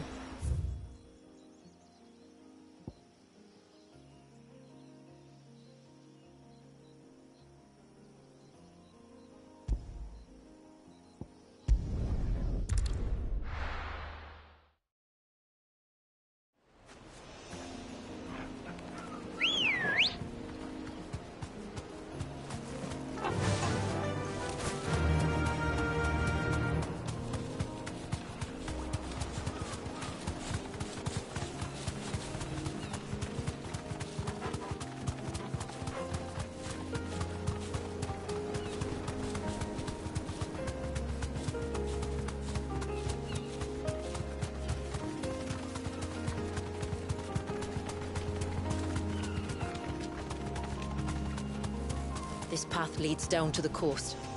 Usually we keep this gate shut tight, but since this is a special occasion... You deserve a rest.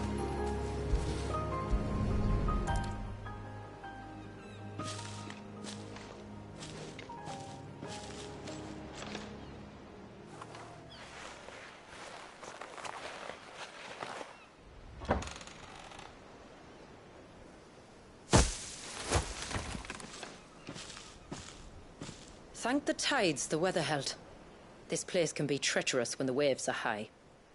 If it weren't for the holy water, no one would ever come down here. I'll be sure to watch my step.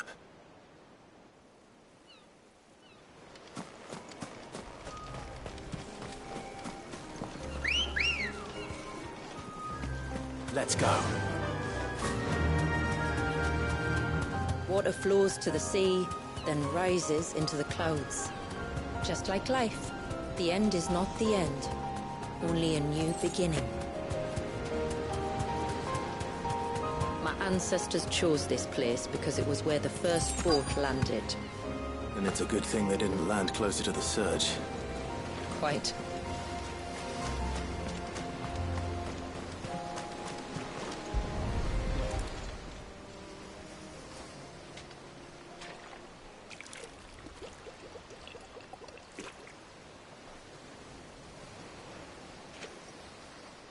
water of the sea.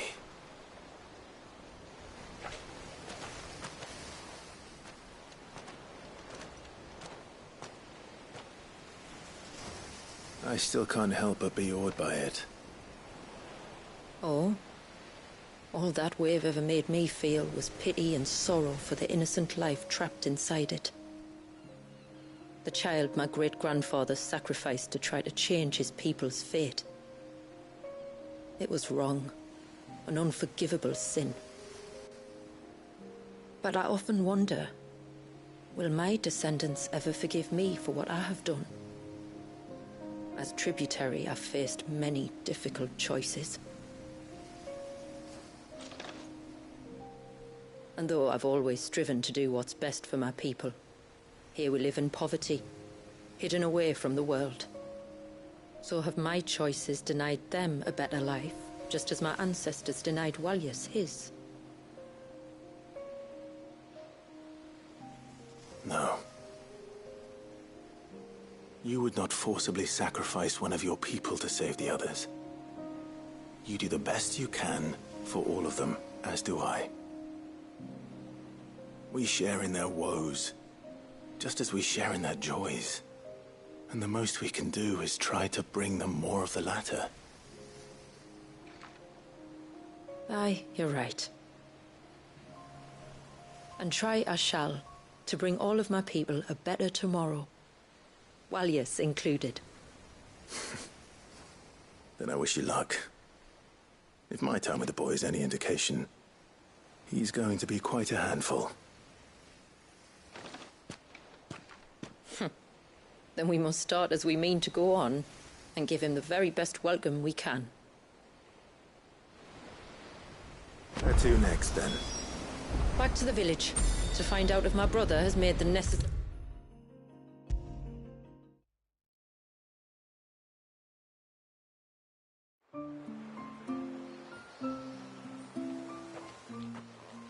We have the holy water.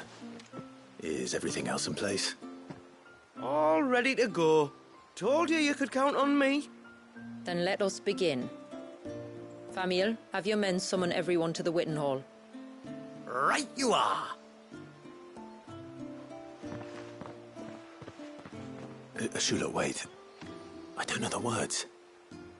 Don't worry. There aren't many of them. We'll have time enough to practice before people arrive.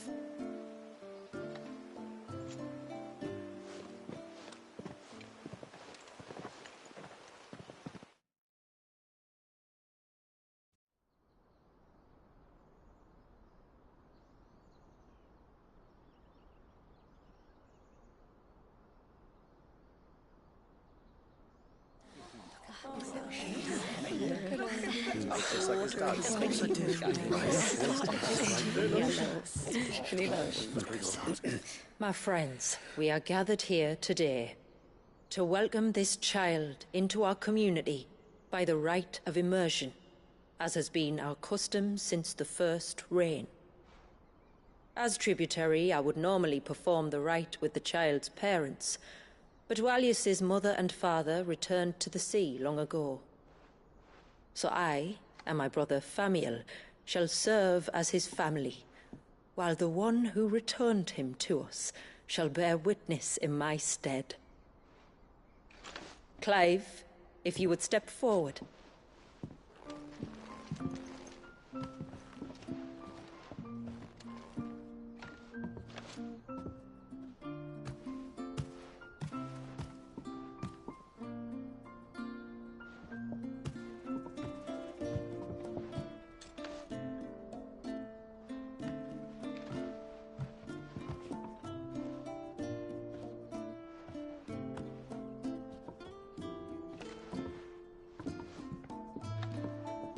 Like the rain that falls on the mountains tall, are we born.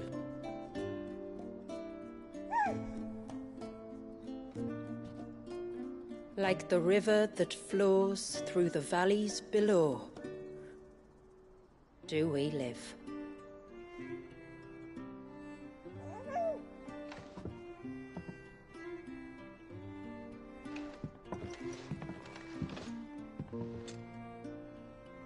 Like the boundless sea, where the currents run free, do we die, and to the clouds then rise again.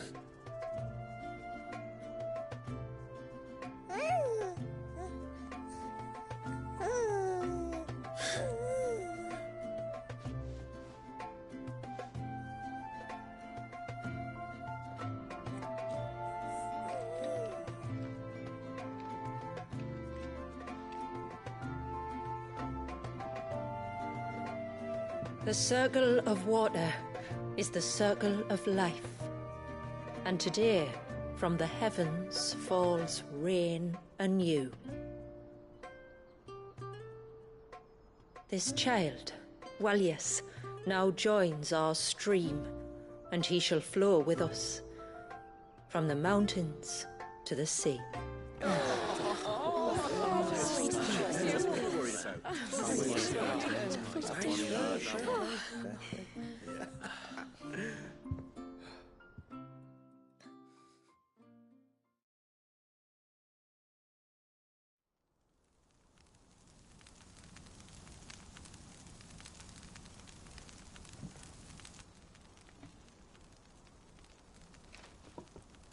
You played your part to a T, Clive. Thank you. It means a lot to us. I was honored to be asked. And terrified I'd miss. Now that you're part of the family, young Walyas, my lad. Uncle Samuel can teach you the ways of the world. Oh, no, he can't. Eh? Don't be so hasty. Your brother's knack for self-preservation might serve him well. Ha!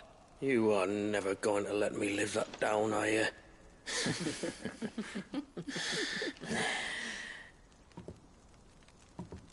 I'm gonna raise Walias as if he were my own. Teach him everything I know about life, our people, and our past. But with all the mother crystals gone, he will grow up in a world without comforts. One where we only have ourselves and each other to rely on. I'd say your people are better prepared than most to survive in such a world, Shula. To thrive, indeed, under your guidance. Only if nature continues to smile on us. If we were to lose her gifts, we'd be left with nothing at all. Yes. But it needn't come to that. Not if we can stop the spread of the Blight. So long as we can save a single patch of soil, we can plant the seeds for a new world. One where we can all be free. Perhaps then we might finally be able to step out from behind our curtain, eh? Till that day comes, I wish you good tide. Thank you. We should be on our way. Well, you be careful out there. Aye, you steer clear of trouble now. Likewise.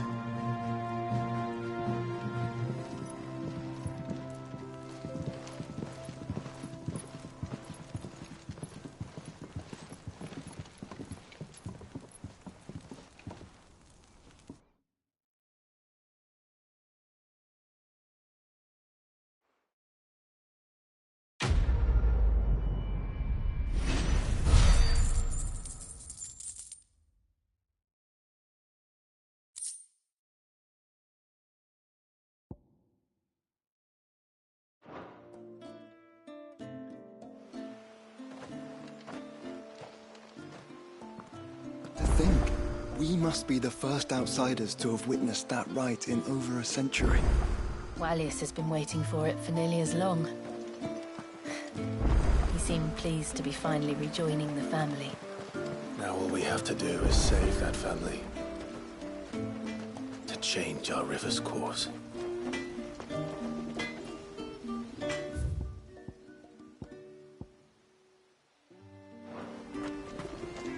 What is it you want?